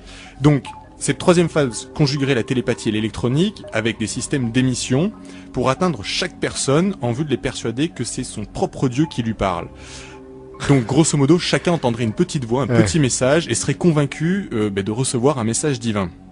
En fait, le but est de former ce qu'on appellerait la pensée artificielle diffuse. Alors, comme je disais, des expérimentations à ce propos ont eu lieu dans différents pays et on sait évidemment que des impulsions à basse fréquence peuvent produire des signaux auditifs qui sont audibles pour un seul individu mais pas pour le reste de sa communauté par exemple. D'accord. Donc on est vraiment capable de cibler comme ça certaines personnes pour les influencer. Donc par exemple des présidents, des hommes d'influence à la tête d'État, des religieux pour vraiment les conduire où est-ce qu'on a envie d'aller. Et là, on arrive à la quatrième phase. Alors, la quatrième phase, ça serait un concentré de manifestations surnaturelles. Alors, il y aurait 3 leurres différents. Le premier leurre, ça serait une invasion extraterrestre qui surviendrait au-dessus de chaque ville, au-dessus de chaque grande ville du monde. C'est brillant comme... C'est brillant, ah oui. ça réunit tout. Invasion extraterrestre au-dessus de chaque grande ville du monde.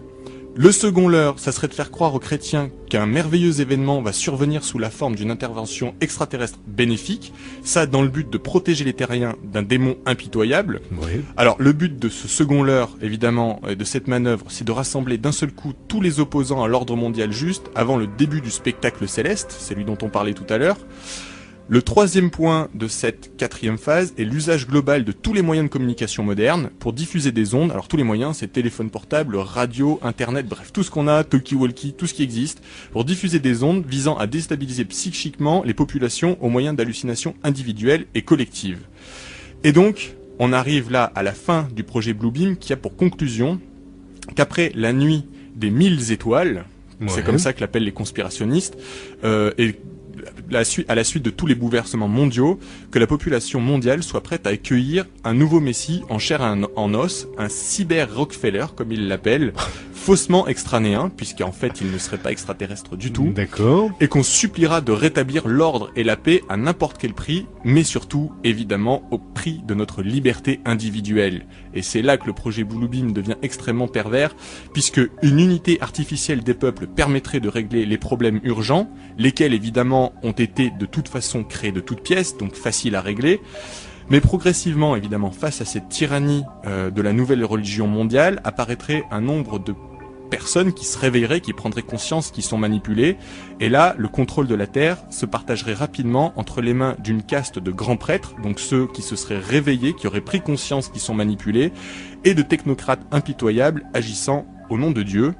Évidemment, le but de cette dictature est de contrôler tous les habitants et d'exploiter de façon globale les ressources de la planète.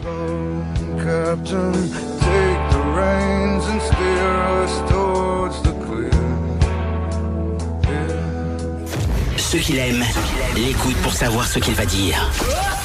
Ceux qui en ont peur l'écoutent aussi pour savoir ce qu'il va dire.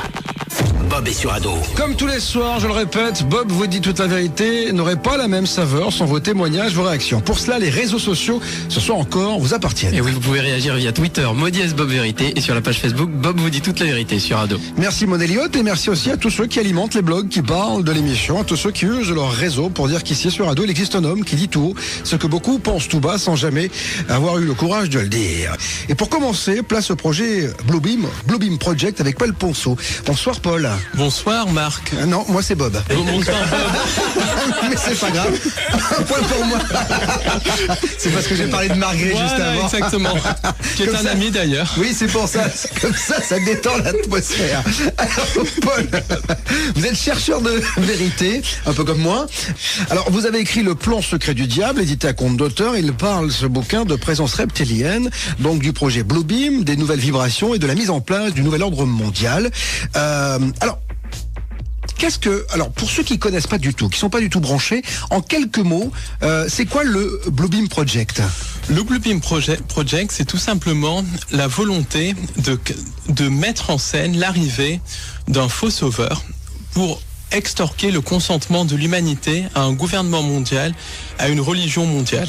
Et tout ça sous fond de nouvelles vibrations, de réveil de l'humain. Donc ce nouveau sauveur incorporera à la fois les caractéristiques des sauveurs des différentes religions et des caractéristiques scientistes, sous-entendu faux sauveurs extraterrestres, faux messie et tout ça. Voilà.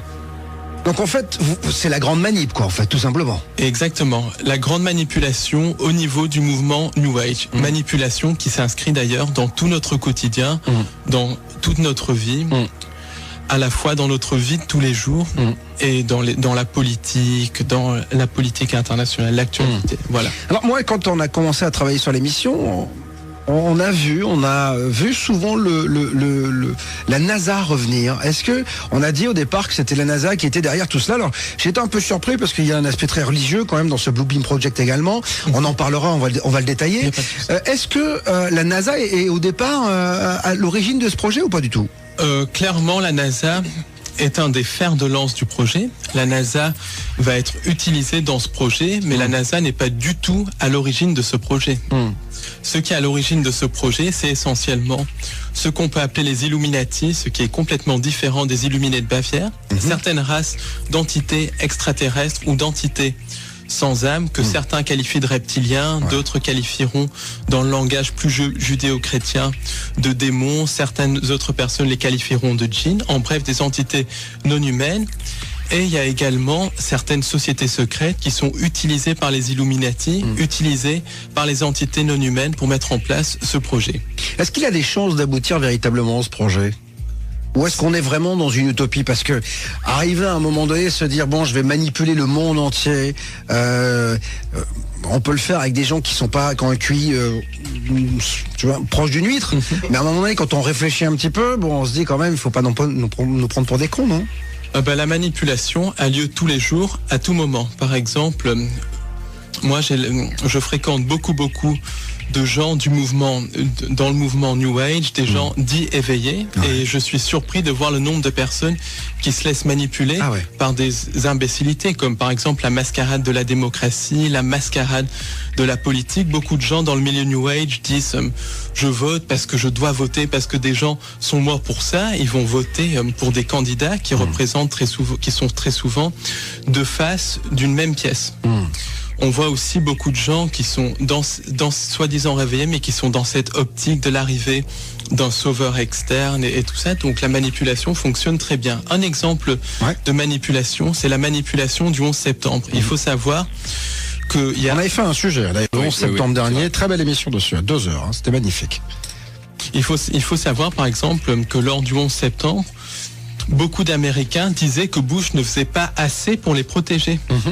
Et à la fin, donc comme dans les années 2006, 2007, 2008, à la fin de l'administration Bush, il y avait un tiers des Américains, je dis bien un tiers des Américains, qui pensaient que Bush ne faisait pas assez pour les protéger, alors que George Bush a supprimé les libertés publiques des Américains, a lancé des guerres de conquête sur un mensonge. Donc il faut voir un peu comment on peut manipuler facilement les gens. On a toujours la sensation, Paul, que tout ça, ça vient des États-Unis. Est-ce que c'est vrai qu'au départ, la genèse, elle est américaine ou pas? Pas du tout, pas du tout. La genèse de tous ces projets, alors si on remonte à très loin dans le temps, à l'époque sumérienne, égyptienne, babylonienne, à l'époque des civilisations anciennes, la genèse, c'est essentiellement la civilisation de Sumer, la civilisation égyptienne, donc qui est en fait civilisation de Sumer qui allait jusqu'au Caucase, jusqu'en Iran, la civilisation égyptienne, mais il y a aussi un rôle très important de la Chine, du nord de l'Inde, de certaines régions du Tibet. Donc c'est une genèse qui est... Et donc quand je vous écoute, ça veut dire ça remonte à très loin. C'est une manipulation de l'humanité qui remonte à 6, 7, 10 000 ans et même à des temps bien antérieurs, à l'époque du déluge. Donc il y a à peu près 12 000 ans et encore... Mais déjà, Paul, moi j'ai l'impression quand même qu'aujourd'hui, les religions, elles manipulent déjà tout le monde. C'est-à-dire que... j'en viens justement. De nos jours, en fait, le point principal de la manipulation, c'est l'Europe. Alors je dirais qu'il y a plusieurs lieux de manipulation. Le lieu de manipulation numéro 1, c'est la City de Londres qui manipule la finance. Numéro 1, ex aequo avec le Vatican, avec Rome qui manipule la spiritualité. Beaucoup de choses sont dirigées du Vatican, qui est une institution sataniste qui a perverti complètement le message du Christ. Il y a aussi une manipulation au niveau de Bruxelles avec l'OTAN, qui est une armée mondiale. Au niveau aussi de l'Allemagne, parce que les réseaux nazis sont extrêmement importants dans ce qu'on peut appeler le nouvel ordre mondial. Et au niveau de la ville de Paris, la ville lumière, qui est une des capitales philosophiques du nouvel ordre mondial. Donc c'est au niveau de l'Europe qu'a lieu l'essentiel de la manipulation. Et au niveau de l'Asie, la Chine joue un rôle très important dans cette manipulation, puisque, pour faire simple, l'essor de la Chine a été voulu, justement, et c'était calculé, c'était prévu. C'est calculé, voilà. C'est complètement prévu que la Chine arrive au sommet de l'élite mondiale. Parce que la Chine, c'est un blueprint de la société du nouvel ordre mondial. Bien sûr, Paul, vous annoncez des choses, mais j'imagine que vous avez basé vos écrits sur des recherches. Exactement. Comment s'est passé déjà vos recherches et sur quoi vous vous appuyez? Alors écoutez, déjà je m'appuie sur 20 ans de recherche, puisque j'ai 32 ans, mais j'étudie ça depuis l'âge de 12-13 ans. Je me base aussi sur beaucoup de témoignages. J'ai rencontré beaucoup de gens. En plus, je me base sur beaucoup de lectures. J'ai beaucoup lu sur le sujet. J'ai aussi une formation scientifique. Je suis biologiste et journaliste scientifique de formation. Donc j'arrive quand même à décerner ce qui est vrai et ce qui est pas vrai. Et puis je me base aussi sur beaucoup d'intuition et sur la logique. Quand on regarde les actualités, il se passe les mêmes choses, la même diminution des libertés en France, en Angleterre, aux États-Unis, en Afrique du Sud, en Inde. Quand on voit que les mêmes choses se passent dans différents pays, on voit qu'il y a un plan coordonné qui est en train de se mettre en place dans tous les pays du monde. On est cuit ou pas avec ça? Parce que quand je vous écoute, je me dis on est dans la merde, parce que ça a déjà commencé depuis pas mal de temps. Ça a commencé depuis très longtemps. Alors, si on est dans la merde ou pas, ça dépend de nous, parce que on peut se rebeller, vous pensez? On peut se rebeller. Alors, comment on peut s'en sortir? Déjà, une non-collaboration avec le système, une non-collaboration pacifique, parce que le système, les entités qui dirigent le système se nourrissent de nos émotions de peur, se nourrissent de notre souffrance. Donc, surtout, une non-collaboration pacifique. Toute la violence et tout ça fait le jeu du système. Donc, toujours non-collaboration pacifique. Comment faire pour non collaborer? C'est-à-dire, déjà, quand une décision nous paraît injuste, ne pas participer à cette décision, et quand au fond de nous, on sent qu'on ne doit pas faire quelque chose, ne pas le faire. Quand on sent qu'on doit faire quelque chose, le faire. C'est essentiellement ça, la non-collaboration. Par exemple, il y a un gros problème à l'heure actuelle avec la vaccinologie. Il y a des parents qui se font retirer leurs enfants parce qu'ils refusent de les faire vacciner. Avant de rentrer à l'école, Mais si tous les parents avaient les couilles de dire je ne ferai pas vacciner mon enfant, ou je ferai vacciner mon enfant si j'en ai envie, le système pourrait rien faire parce que c'est par le nombre. Si on est beaucoup plus nombreux que. Oui, mais on ne peut pas. D'accord, mais on ne peut pas non plus ne pas comprendre que certains vaccins, quand même, ont sauvé des vies. Alors ça, Pasteur, c'est pas un enfant de cœur, quand même. Donc voilà, on lui doit beaucoup de choses, quand même. Le dogme pastorien est faux de A jusqu'à Z. Il faudrait mieux regarder du côté de Béchamp et du côté du terrain, parce que pour Pasteur, c'est une médecine extrêmement économique, une médecine de fric en fait.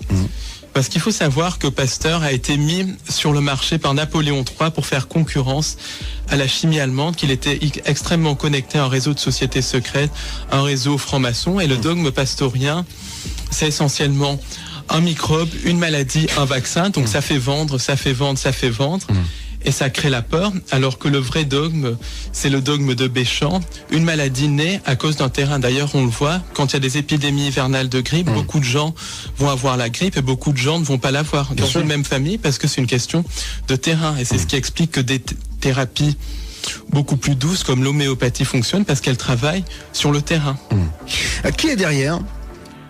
Derrière la conspiration médicale ou la conspiration en général ? En général. Alors, qui est derrière ? C'est essentiellement des entités sans âme que certains qualifient de reptiliens, que d'autres qualifient de démons, d'autres encore peuvent qualifier de djinns. Ça, c'est en fonction de la religion, du langage, de la religion, de la croyance. Mais c'est essentiellement des entités interdimensionnelles qui n'ont pas d'étincelle divine, des sortes de formes d'intelligence artificielle qui nous manipulent par la peur. Mais alors, attendez, je reprends. J'essaie de comprendre, Paul. Donc, vous me dites qu'aujourd'hui, le projet Bluebeam est donc dirigé par des entités. Mais d'où elles viennent, ces entités ? C'est quoi, extraterrestres, pas extraterrestres ? Elles sont où dans l'univers ? C'est des entités qu'on peut qualifier d'extraterrestres parce qu'elles ne sont pas humaines, mais qui essentiellement vivent dans les interunivers. Les interunivers, c'est quoi ? C'est des espèces d'espaces qui sont situés à une autre fréquence que la réalité physique, qui ont d'ailleurs été documentées par une physicienne italienne, Giuliana Conforto, dont je vous recommande le livre L'univers organique. Elle les a découverts elle a découvert ces univers parallèles, si vous voulez, par l'intermédiaire de photons, de recherche sur la lumière et tout ça. Et ces univers parallèles, il y a des univers qu'on peut appeler positifs et des univers négatifs qui sont incompatibles avec l'existence d'une vie organique, avec l'existence d'une étincelle divine. Et c'est de là d'où viennent ces entités sans âme, ces entités reptiliennes qu'on peut qualifier de démons dans le langage judéo-chrétien.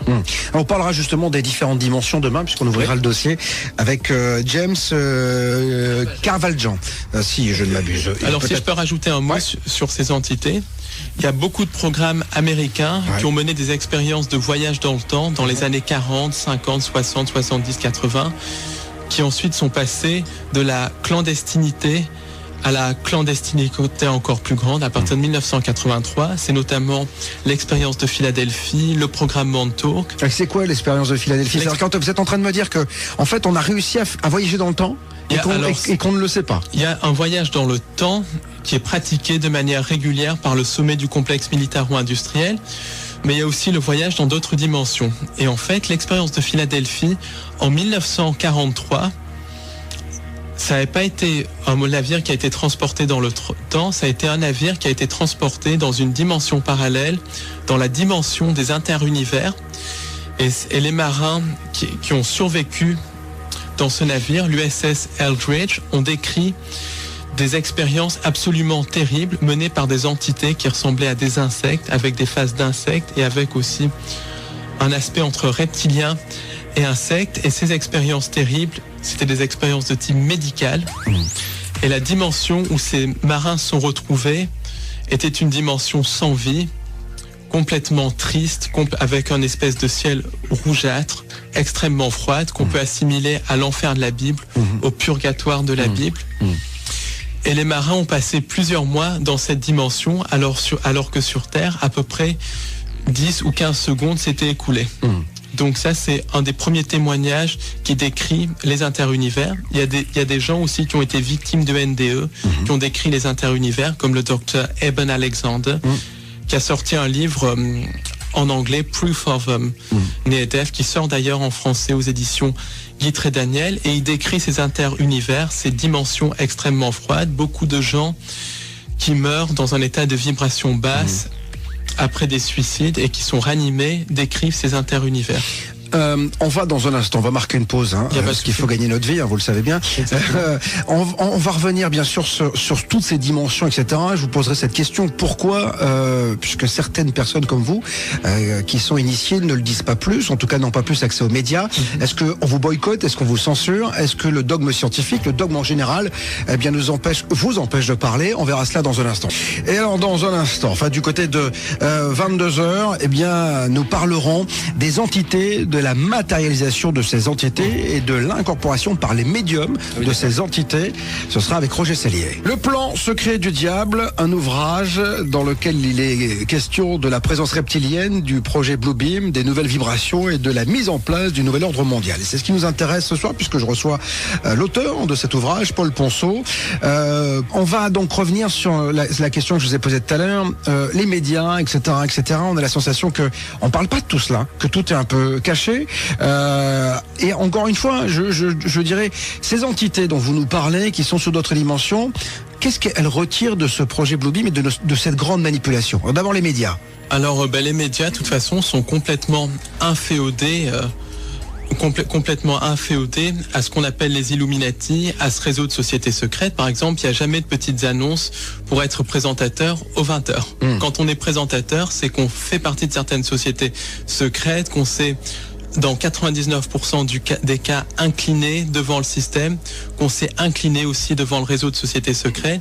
Il y a aussi une ligne directrice à dire. Par exemple, dans la presse, on ne peut pas être pro-palestinien, il faut être pro-israélien, pro-sioniste. On ne peut pas dire la vérité sur le 11 septembre, il faut suivre la version officielle qui est complètement Ce qui vous dérange quoi, vous, c'est la liberté d'expression, c'est ça? Il n'y a aucune liberté d'expression dans la presse, en fait. La presse, c'est la propagande du régime, que le régime soit de droite ou de gauche, parce que droite et gauche, c'est la même chose. Alors c'est ce que vous pensez des médias. Heureusement on est là. Donc, voilà. Heureusement, on peut vous permettre de dire toute la vérité, en tout cas votre vérité. Je le dis toujours. Vous êtes peut-être pas d'accord avec Paul, mais en tout cas j'expose et vous disposez. Mais l'important c'est de parler. Alors je le disais dans ces différentes dimensions. Que vous annoncez avec ce projet Bluebeam, donc puisqu'on serait manipulé par des insectes un peu reptiliens, des entités de type reptilien. Exactement, qui ressembleraient donc à ces bestioles-là. Mais il y en a d'autres aussi, parce qu'il y a des entités de type arienne, des entités de type gris, des entités de type. Donc c'est ce qu'on appelle les extraterrestres finalement. Quand les gens disent voilà, j'ai été enlevé par un petit gris, par un reptilien, tout ça, finalement c'est ça. Alors les enlèvements extraterrestres, donc Marc qui va parler tout à l'heure. Marc Gray, ce sera tout à l'heure du côté de 23h. Eh ben lui, il en dira certainement un petit peu plus que moi, mais moi, ce que je pense en tout cas sur la thématique des enlèvements, c'est qu'il y a deux types d'enlèvements. Il y a les enlèvements qui sont produits par les entités extraterrestres, les entités extraterrestres sans âme, qui ont essentiellement un but d'hybridation et un but aussi de propagande de l'idéologie extraterrestre. Et il y a les enlèvements qui sont dus au programme de contrôle mental. Ces enlèvements dus au programme de contrôle mental rentrent dans le projet Bluebeam. Ils sont là pour créer des alters, pour créer les grands prêtres de la nouvelle religion mondiale, qui sera basée au moins en partie sur la vénération de ces entités sans âme. Donc il y a les vrais enlèvements extraterrestres et les enlèvements qui sont dus au complexe militaro-industriel, au programme de mind control, et qui paradoxalement sont faits avec la technologie extraterrestre, puisqu'au niveau du complexe militaro-industriel, il y a une collaboration constante avec des entités extraterrestres. Alors j'ajoute que contrairement à ce que pensent beaucoup de gens du milieu New Age, et là je vais être un peu iconoclaste, les enlèvements par leur nature même ne sont pas positifs ni rien, parce que quand on commence à violer l'intimité de quelqu'un, quand on commence à agir sur l'esprit des gens, quand on commence à agir sur les couilles de la personne, il faut dire les choses telles qu'elles sont. Il y a rien de positif là-dedans, que ça soit fait par des entités extraterrestres ou par le complexe militaro-industriel, il n'y a rien de positif là-dedans. Alors Paul, le but en fait de tout cela, la finalité c'est quoi ? Parce que vous m'avez dit que ça a commencé il y a 6-7 000 ans, même bien avant. Donc c'est quoi le but ? Alors, déjà parce qu'ils ont mis du temps, parce qu'ils y sont pas arrivés finalement. Est-ce qu'on est rebelle un peu plus ? Est-ce que l'homme est finalement pas si malléable ? Globalement, si on est dans un état de vibration élevé, on a on n'a aucun risque en fait, globalement, parce que les gens qui meurent sont dans un état de peur et tout ça, et moi je ne suis pas dans un état de peur quand il s'agit de transmettre cette information, je la transmettrai quel que soit le prix. Voilà. Donc quand je vous écoute, on a la sensation d'être dans Matrix finalement. Exactement, exactement. On est dans Matrix. Alors le projet Bluebeam, pourquoi il se met en place maintenant? Pourquoi ça met autant de temps? Parce que justement, les entités sans âme ont besoin du consentement de l'humain pour manipuler les gens. Alors, pour qu'une manipulation marche, la personne manipulée doit consentir à être manipulée. Alors, le consentement peut s'obtenir par le silence, qui ne dit rien consent, ou on peut leurrer les gens à consentir. Par exemple, un des modèles de consentement les plus basiques, c'est la démocratie, ou démocratie comme je l'appelle, parce que la démocratie n'existe absolument pas et n'a jamais existé. La démocratie, c'est une illusion. À chaque élection présidentielle, on donne aux gens le choix de choisir entre deux partis différents, alors que c'est deux faces d'une même pièce. Oui, mais qu'est-ce que vous voulez proposer alors? Parce qu'on avait reçu Étienne Chouard également qui nous avait parlé de tout cela. Je lui avais dit quelle est la solution, parce que ne pas voter, c'est quelque chose qui moi me gêne, parce que alors je suis peut-être pas initié, je comprends pas tout ce que vous me dites, mais en tout cas moi on m'a donné la possibilité de mettre un bulletin dans l'urne, de droite, de gauche, d'extrême droite, d'extrême gauche, etc. Et puis je me dis que finalement au cours du temps, on voit encore qu'il y a quand même certains pays qui sont toujours sur un régime de dictateur, et puis d'autres qui sont en tout cas de ce côté-ci de l'Atlantique plutôt des régimes de démocratie. Alors même si je pense que quand vous me parlez de dictature, c'est la dictature de la finance, etc. C'est ce que vous avez. Mais on est quand même vachement plus libre qu'au Mali, par exemple, où on voyait que, vous voyez, on est quand même. Encore qu'au Mali, il y a un génocide qui est en train d'avoir lieu, une guerre coloniale qui est en train d'avoir lieu, parce que quand un régime est à bout de souffle, quand un régime veut détourner l'attention des choses, il envoie les troupes pour des guerres coloniales. C'est arrivé dans les années 70. Vous êtes en train de me dire qu'en fait c'est pour un leurre, en fait, c'est ça? Exactement. Pour gommer la politique de François Hollande, c'est ça? Alors la guerre du Mali, donc justement on peut en parler, ça. Pas trop, parce qu'on va surtout plutôt revenir sur le projet Bluebeam, mais non mais allez-y vite fait. Oui, la guerre au Mali, donc elle peut s'interpréter à plusieurs niveaux. En premier lieu, donc c'est un espèce de leurre pour créer une guerre, pour détourner les gens de toute l'austérité économique qui est en train de se mettre en place. On peut élaborer là-dessus. En second lieu, c'est une guerre pour s'emparer des richesses du Mali. C'est un pays qui est extrêmement riche en pétrole, en hydrocarbures, en minerais.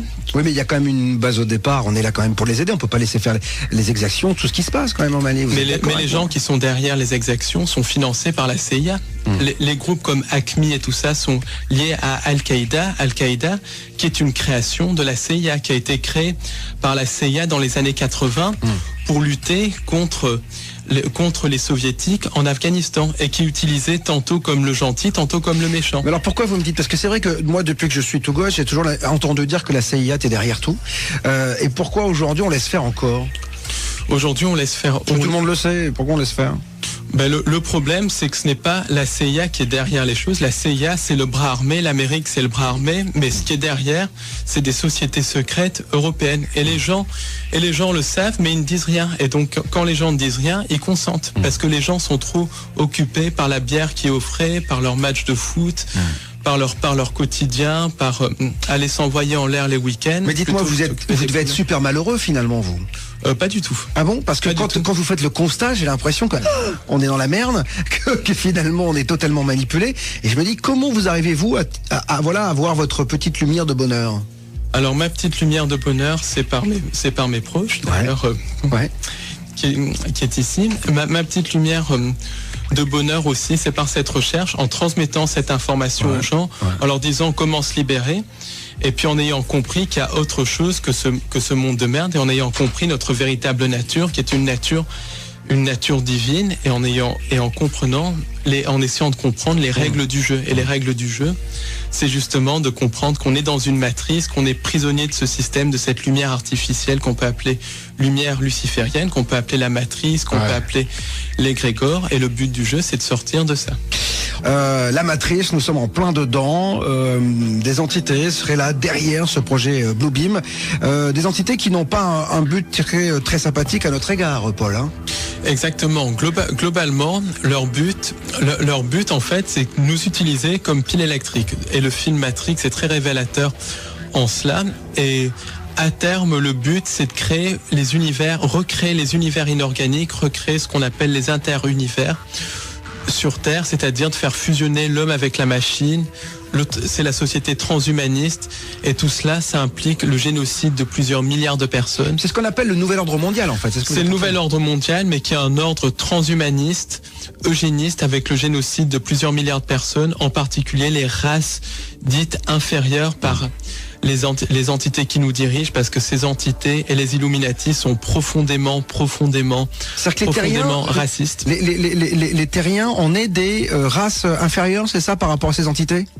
Les terriens, on est à la fois des races inférieures, parce qu'on n'a pas la technologie, mais aussi des races supérieures. Elles nous craignent et elles nous utilisent, parce que si on se réveille, on a l'étincelle divine que ces entités n'ont pas. Et c'est nous, et elles nous leurrent à créer notre propre asservissement, notre propre prison, parce qu'elles n'ont pas de capacité créatrice.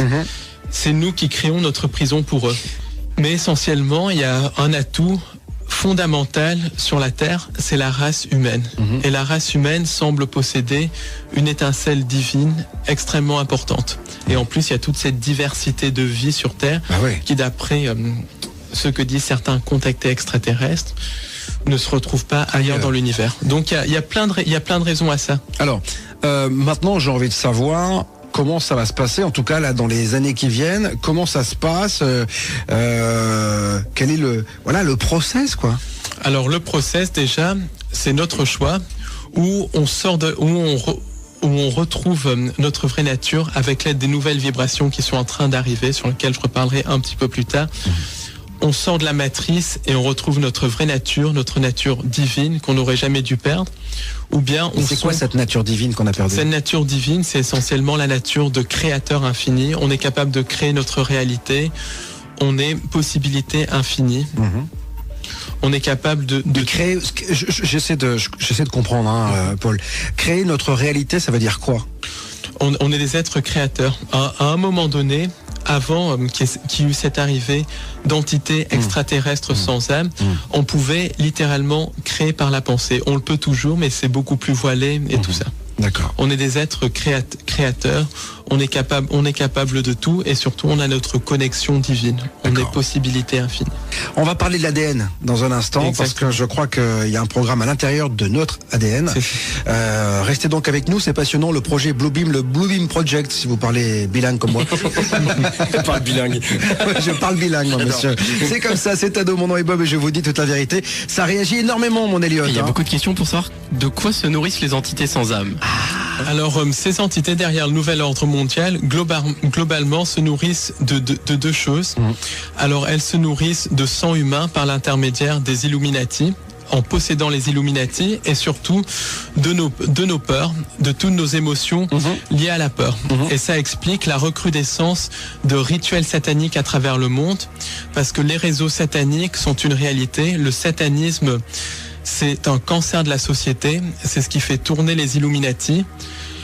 Et les rituels sataniques, c'est quelque chose qui a lieu dans les hôtels particuliers parisiens, les hôtels particuliers londoniens, les hôtels particuliers de New York, les palais de Shanghai. En fait, c'est chez les riches, quoi, vous êtes en train de me dire ça, parce qu'un hôtel particulier à Paris, ça vaut 15 millions d'euros. Donc, voilà, c'est même pas chez les riches.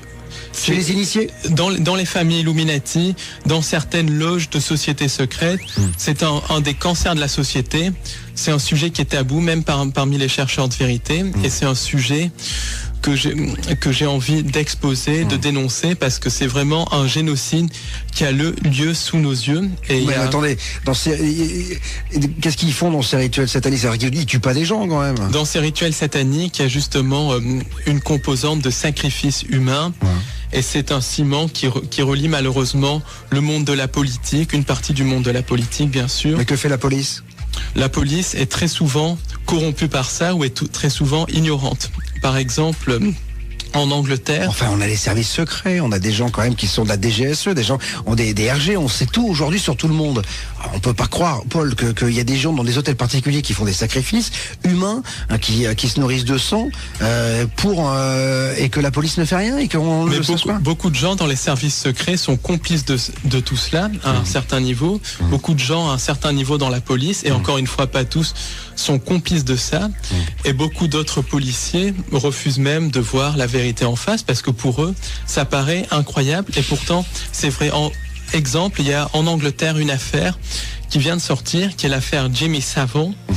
Alors, l'affaire Jimmy Savile, c'est en gros une affaire de pédophilie qui implique un ancien présentateur de télévision anglais décédé en 2011, Jimmy Savile. Et Jimmy Savile avait ses entrées au niveau de la noblesse anglaise, de la très haute noblesse anglaise, au niveau d'une certaine famille qu'on ne nomme pas.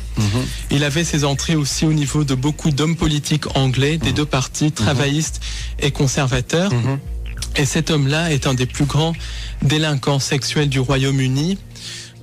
Il a abusé plus de 500 enfants. Pendant 30 ans, il y a eu une omerta totale. Et maintenant, il y a des témoignages qui commencent à sortir, qui disent que Jimmy Savile participait à des rituels sataniques avec des hommes politiques au niveau de l'île de Jersey, dans certains palais et tout ça. Et il y a une opération de police, mais qui ne parle absolument pas des connexions politiques, donc qui met en accusation des gens du show business et tout ça, mais qui ne va même pas regarder du côté des politiques, du côté de la noblesse. Alors, ça me rappelle un peu Whitechapel quand même, ça déjà, ça. C'est un petit peu les affaires de Whitechapel. Ouais. L'affaire Dutroux, par exemple, implique comme une grande partie de la très haute noblesse belge. Elle implique aussi un grand nombre d'hommes politiciens belges, des notables de l'OTAN, des notables des Bilderberg. Bon, on a compris que de toute façon, c'était pourri. Hein. C'est-à-dire que là, on est quand même dans le sordide. Hein. C'est-à-dire que dans le monde politique, comme globalement, les Illuminati, c'est un système qui est ce qu'on peut appeler satanique, qui est basé sur le sacrifice humain, sur la sexualité dépravée. C'est absolument horrible. Pourquoi ? Parce que l'énergie de peur dégagée lors de ces rituels va nourrir ces entités sans âme qui se nourrissent de nos peurs. Ensuite, il y a d'autres rituels à très grande échelle, des rituels sataniques à très grande échelle, qui font appel au symbolisme. Pourquoi ? Parce que le symbolisme va porter essentiellement la vibration de la personne qui a créé le symbole, et beaucoup de symboles sont créés ou détournés par les Illuminati. Et un symbole, c'est quoi ? Un symbole, ça peut être une figure géométrique, comme le triangle par exemple, ça peut être une date, le chiffre 11 par exemple, joue un rôle de symbole parce que 11 ans c'est associé au cycle solaire et les Illuminati ont détourné le cycle solaire. Le symbole du serpent, c'est un symbole qui fait référence aux reptiliens, et beaucoup d'événements de l'actualité sont des rituels sataniques de très grande ampleur. La guerre au Mali par exemple est un rituel satanique, elle a commencé le 11 janvier. L'affaire Mera aussi porte beaucoup d'éléments qui laisse penser qu'il s'agit d'un rituel satanique avec un début le 11 mars, une fin le 22 mars. On va laisser la fermière parce que je crois qu'en ce moment en plus on en reparle énormément, donc on va laisser ça parce qu'en plus il y a des gens qui ont été touchés là-dessus. Mais moi j'aimerais quand même qu'on revienne sur le programme donc à l'intérieur de notre ADN. Alors c'est quoi ? Alors dans notre ADN, en fait globalement, l'homme a été génétiquement modifié par ces entités sans âme. Pourquoi génétiquement modifié ? Parce que ces entités sans âme ont créé ce qu'on appelle le subconscient, ce qu'on appelle l'ego, et l'ego est extrêmement lié à l'ADN. On modifie l'ADN, on modifie l'ego, et beaucoup de gens sont sous le contrôle de leur ego. Quand on voit les gens dans le métro qui sont dans la routine métro, boulot, dodo, il y a des gens qui n'ont jamais pensé dans toute leur vie par eux-mêmes, qui sont complètement sous le contrôle de leur ego ou de leur subconscient. Et dans le subconscient, donc dans notre ADN, puisque c'est l'ADN qui commande l'ego, il y a un programme qui fait qu'on peut être manipulé extrêmement facilement, et ce programme, c'est le programme du sauveur externe. Qu'est-ce que c'est que le programme du sauveur externe ? C'est ce programme qui fait qu'on donne notre énergie à quelqu'un d'autre pour venir nous sauver. Et le Blue Beam va faire appel à ça. Essentiellement, les entités sans âme et les Illuminati vont créer un maximum de chaos pour que le chaos organisé ? Un chaos organisé pour que les humains demandent l'arrivée d'un sauveur externe ou accueille à bras ouverts un sauveur externe. Et ça, quand un humain accueille un sauveur externe, c'est un consentement. Et là, les humains consentiraient à être régentés directement par les entités sans âme et au nouvel ordre mondial. Alors vous dites que vous avez rencontré un homme qui vous a dit avoir été modifié avec l'ADN d'un dauphin, c'est exactement. Ça ? C'est-à-dire ? Alors, c'est-à-dire que... C'est un programme quoi, militaire ? Un programme militaire qui a eu lieu en France. Ouais. Et j'ai discuté avec cet homme au cours d'une conférence que j'ai donnée en province. Je ne parlerai pas du nom de la ville. Et au début, je pensais que cet homme me disait des bêtises. Mais je lui ai parlé pendant longtemps et j'ai ressenti une grande sincérité. Et il a expliqué avoir été modifié par de l'ADN...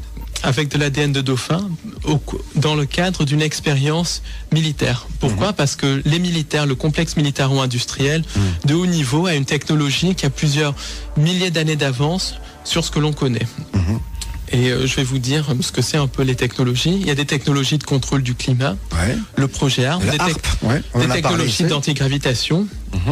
Donc beaucoup d'ovnis sont extraterrestres, mais encore plus d'ovnis sont des armes secrètes du complexe militaro-industriel du nouvel ordre mondial. Il y a une technologie d'hologramme, des créations d'hologrammes qui sont très utilisées dans le projet Bluebeam. Il y a des technologies aussi de clonage humain, de modification de l'humain. Il y a des programmes de création de chimères mi-humaines, mi-extraterrestres. Il y a aussi des programmes de voyage dans le temps et il y a des programmes de création d'armes à énergie dirigée, par exemple, pour en venir au 11 septembre, qui est d'ailleurs aussi un rituel satanique d'extraction d'énergie qui fait appel à beaucoup de symbolisme de la magie crowleyenne, Aleister Crowley, dont la magie est extrêmement utilisée par les Illuminati. Le 11 septembre, ça va bien au-delà de ces histoires de termites et tout ça. C'est un attentat sous fausse bannière qui a été fait par l'utilisation d'armes à énergie dirigées. Et pour cela, je vous invite à aller sur le site du docteur Judy Wood. Alors, Judy, G-U-D-Y, Wood, W-O-O-D, W-2-O-D. Et elle démontre... de manière scientifique, c'est une physicienne du bâtiment, qu'au cours du 11 septembre, des armes à énergie dirigée ont été utilisées. Donc voilà un petit peu un échantillon des technologies qui sont utilisées par le sommet du complexe militaro-industriel et qui seront extrêmement utilisées lors du projet Bluebeam. Projet Bluebeam qui a beaucoup de niveaux, ça va extrêmement loin, qui fait appel à la fois à un faux messie, à la fois à une fausse invasion extraterrestre. Parce que vous dites à un moment donné aussi qu'il va y avoir la mise en place d'une religion universelle. Exactement. C'est-à-dire qu'en fait, tous nos dogmes religieux vont tomber, là ? Tous les dogmes religieux vont tomber. Mais Paul, moi la question que j'ai envie de vous poser, pourquoi tout le temps Satan ? Pourquoi c'est toujours aussi sombre que ça ? Pourquoi c'est si sombre que ça ? Moi je suis là, vous voyez, ça fait 50 minutes qu'on discute. Ça commence à faire peur. Je me dis mais qu'est-ce qui va se passer ? C'est-à-dire que on peut, parce que vous me disiez tout à l'heure, l'homme va se réveiller. En tout cas, on peut s'en sortir. On peut complètement. Voilà, mais combien de temps ça va prendre déjà ? On peut s'en sortir extrêmement rapidement. Déjà, il y a des nouvelles vibrations qui sont en train d'arriver, qui sont en train d'agir sur les interunivers, qui expliquent d'ailleurs en partie la mise en place du projet Bluebeam. Ensuite, on peut se réveiller. Quand on veut, il suffit de prendre conscience qu'on est dans une prison, d'identifier notre ego et théoriquement, on peut se réveiller extrêmement rapidement. Le problème, c'est qu'on a tout un formatage par le système d'éducation qui est un système d'endoctrinement. On a tout un formatage aussi par les copains. Oh, on peut pas penser comme ça parce que sinon les copains penseront qu'on est... Justement, ils disent quoi vos amis quand vous leur parlez de tout cela ? Alors qu'ils sont pas dans la librairie, hein. Ceux qui sont à l'extérieur. Vous en avez des amis qui sont à l'extérieur de ce groupe-là ? J'en ai quelques-uns, mais j'évite d'en parler avec eux parce qu'il y a beaucoup de gens, malheureusement, c'est des murs de briques. On peut pas leur parler. C'est ce que je dis, cette émission ne peut pas être mise entre toutes les oreilles. C'est exactement.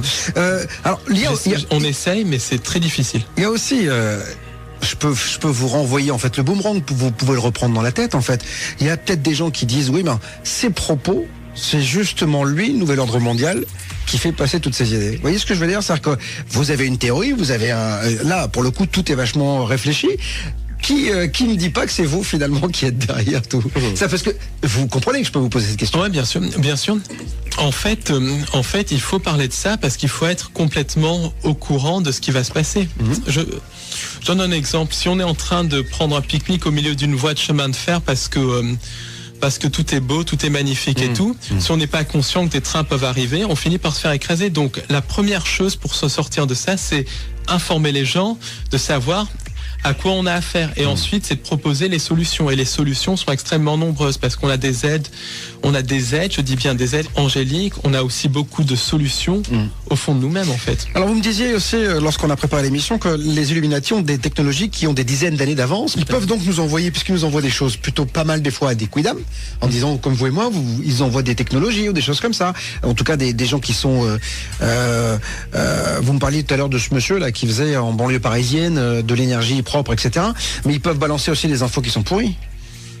Alors justement, beaucoup de textes de channeling, par exemple, beaucoup de textes de channeling sont issus du projet ARP, sont issus du bas astral, sont issus même de manipulation mentale, de déclenchement de programmes de contrôle mental.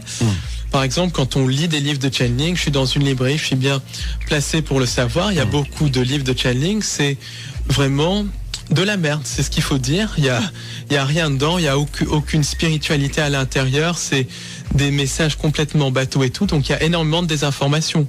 L'ufologie, par exemple, il y a beaucoup de désinformation qui est balancée dans l'ufologie. Beaucoup de groupes ufologiques sont d'ailleurs tenus par certaines sociétés secrètes, par certains services secrets, et propage justement la propagande du nouvel ordre mondial. La propagande du nouvel ordre mondial, c'est cette fameuse fausse invasion extraterrestre, alors que l'invasion extraterrestre a déjà eu lieu depuis très longtemps. Et il y a aussi l'autre extrême, c'est des sauveurs extraterrestres, pour qu'on délègue notre pouvoir à quelqu'un d'autre, alors que le pouvoir est en nous, ce qui n'exclut pas des aides, parce qu'il y a des aides angéliques, il y a des aides extraterrestres, mais c'est pas des sauveurs. Même moi, j'ai vécu beaucoup d'épreuves il y a 2 ou 3 ans, et pour tenir, qu'on arrivait où j'en suis, il faut une aide extérieure, parce que je n'aurais pas eu la force de continuer. Mais l'aide, ça ne veut pas dire sauveur. Aide-toi et le ciel t'aidera, dit la Bible.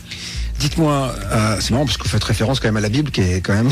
La Bible, où il y a beaucoup de trucs sataniques, mais où il y a quelques éléments de vérité à l'intérieur. Bon, bah tant mieux, j'espère, parce que c'est mais de toute façon, pas mal écrit quand même. Toute bonne désinformation, en fait, va avoir 90% de conneries et 10% de vérité. Il y a toujours de la vérité quelque part. Dites-moi, il n'y a pas un côté parano, parce que c'est ce qu'on nous dit un peu. Nicolas, par contre, me dit, est-ce que il n'y a pas un côté un peu parano dans tout cela? Écoutez, vous comprenez qu'on puisse vous dire ça? Écoutez, on peut retourner l'argument. Qui est le plus paranoïaque, les gens qui pensent qu'il y a des mauvais musulmans qui vont planter des bombes de partout, ou les gens qui s'intéressent au nouvel ordre mondial, qui veulent savoir ce qu'il y a derrière les choses. On rappelle quand même que on dit toujours encore, je le dis toujours, les terroristes, c'est une infime partie de gens qui se disent musulmans. Quand même, les gens dans le monde veulent vivre en paix. C'est vachement important de le rappeler, parce que arrêtez de stigmatiser, mesdames et messieurs, parce que ça fait le jeu de certaines partis politiques. Mais justement, beaucoup de gens font l'amalgame déjà entre musulmans et terroristes. Ça, je supporte et le terrorisme islamiste, de toute façon, n'existe pas. Attention. Faut faire très attention. Exact. Le terrorisme, de toute façon, islamiste n'existe absolument pas. Le seul terrorisme, c'est le terrorisme d'État, qui a eu lieu donc le 11 septembre, qui a été fomenté par les néoconservateurs américains. Le gouvernement anglais est à l'origine, par exemple, des attentats du 7 juillet à Londres. Parce qu'en fait, tout est gouvernement. En fait, alors pour le coup, c'est la vraie manipulation gouvernementale. Voilà, on est vraiment des pions, et les gouvernements de tous les pays font ce qu'ils veulent de leurs citoyens et de leurs concitoyens. Exactement. Les gouvernements, comme dirait Guylaine Langto, le gouvernement gouverne aimant. Guylaine Langto, c'est la fondatrice du mouvement Personocratia, en fait, qui est un mouvement qui dit qu'il faut qu'on récupère notre propre pouvoir. Alors, juste, on va se quitter malheureusement dans 2 minutes. Vous reviendrez, j'imagine, pour continuer à en parler. Un contre-plan. Il y a un contre-plan. Qu'est-ce que vous me... Voilà, moi, je vais rentrer chez moi ce soir. Qu'est-ce que je dois me mettre dans la tête? Alors, le contre-plan, déjà. Alors, globalement, le contre-plan, c'est qu'il y a des nouvelles vibrations qui sont en train d'arriver. Si on choisit par notre libre arbitre de suivre ces nouvelles vibrations, on peut vraiment se libérer. Ensuite, le contre-plan, c'est notre humanité. On a une étincelle divine, on est 7 milliards, les entités sans âme ne sont que quelques dizaines ou quelques centaines de milliers au maximum. Nous, on est 7 milliards avec une étincelle divine. En plus, si on se donne vraiment les moyens, si on refuse tous de collaborer de manière pacifique avec le système, on peut vraiment arriver à quelque chose. Mais la solution, globalement, c'est vraiment C'est vraiment s'aimer les uns les autres, aimer son prochain et essayer de donner l'information comme on peut la donner. Et quand on sent que quelque chose est juste le faire et transcender nos peurs. Alors vous avez dit quelque chose de très intéressant. Aimez-vous les uns les autres, quelle que soit votre couleur de peau, votre religion. C'est ça qui est le plus important. Paul Ponceau, merci infiniment d'être venu ici. Je rappelle que vous êtes chercheur de vérité, libraire, conférencier, écrivain amateur et que vous avez écrit donc Le plan secret du diable à compte d'auteur. Voilà, si vous voulez en savoir plus, je vous conseille de vous procurer ce bouquin qui est quand même, il y a combien de pages Il y a à peu près 130 pages. Voilà. 130 pages, mais relativement grandes et écrites assez petites. Voilà, c'est ça. Donc, il y a pas mal de lectures. Merci Paul.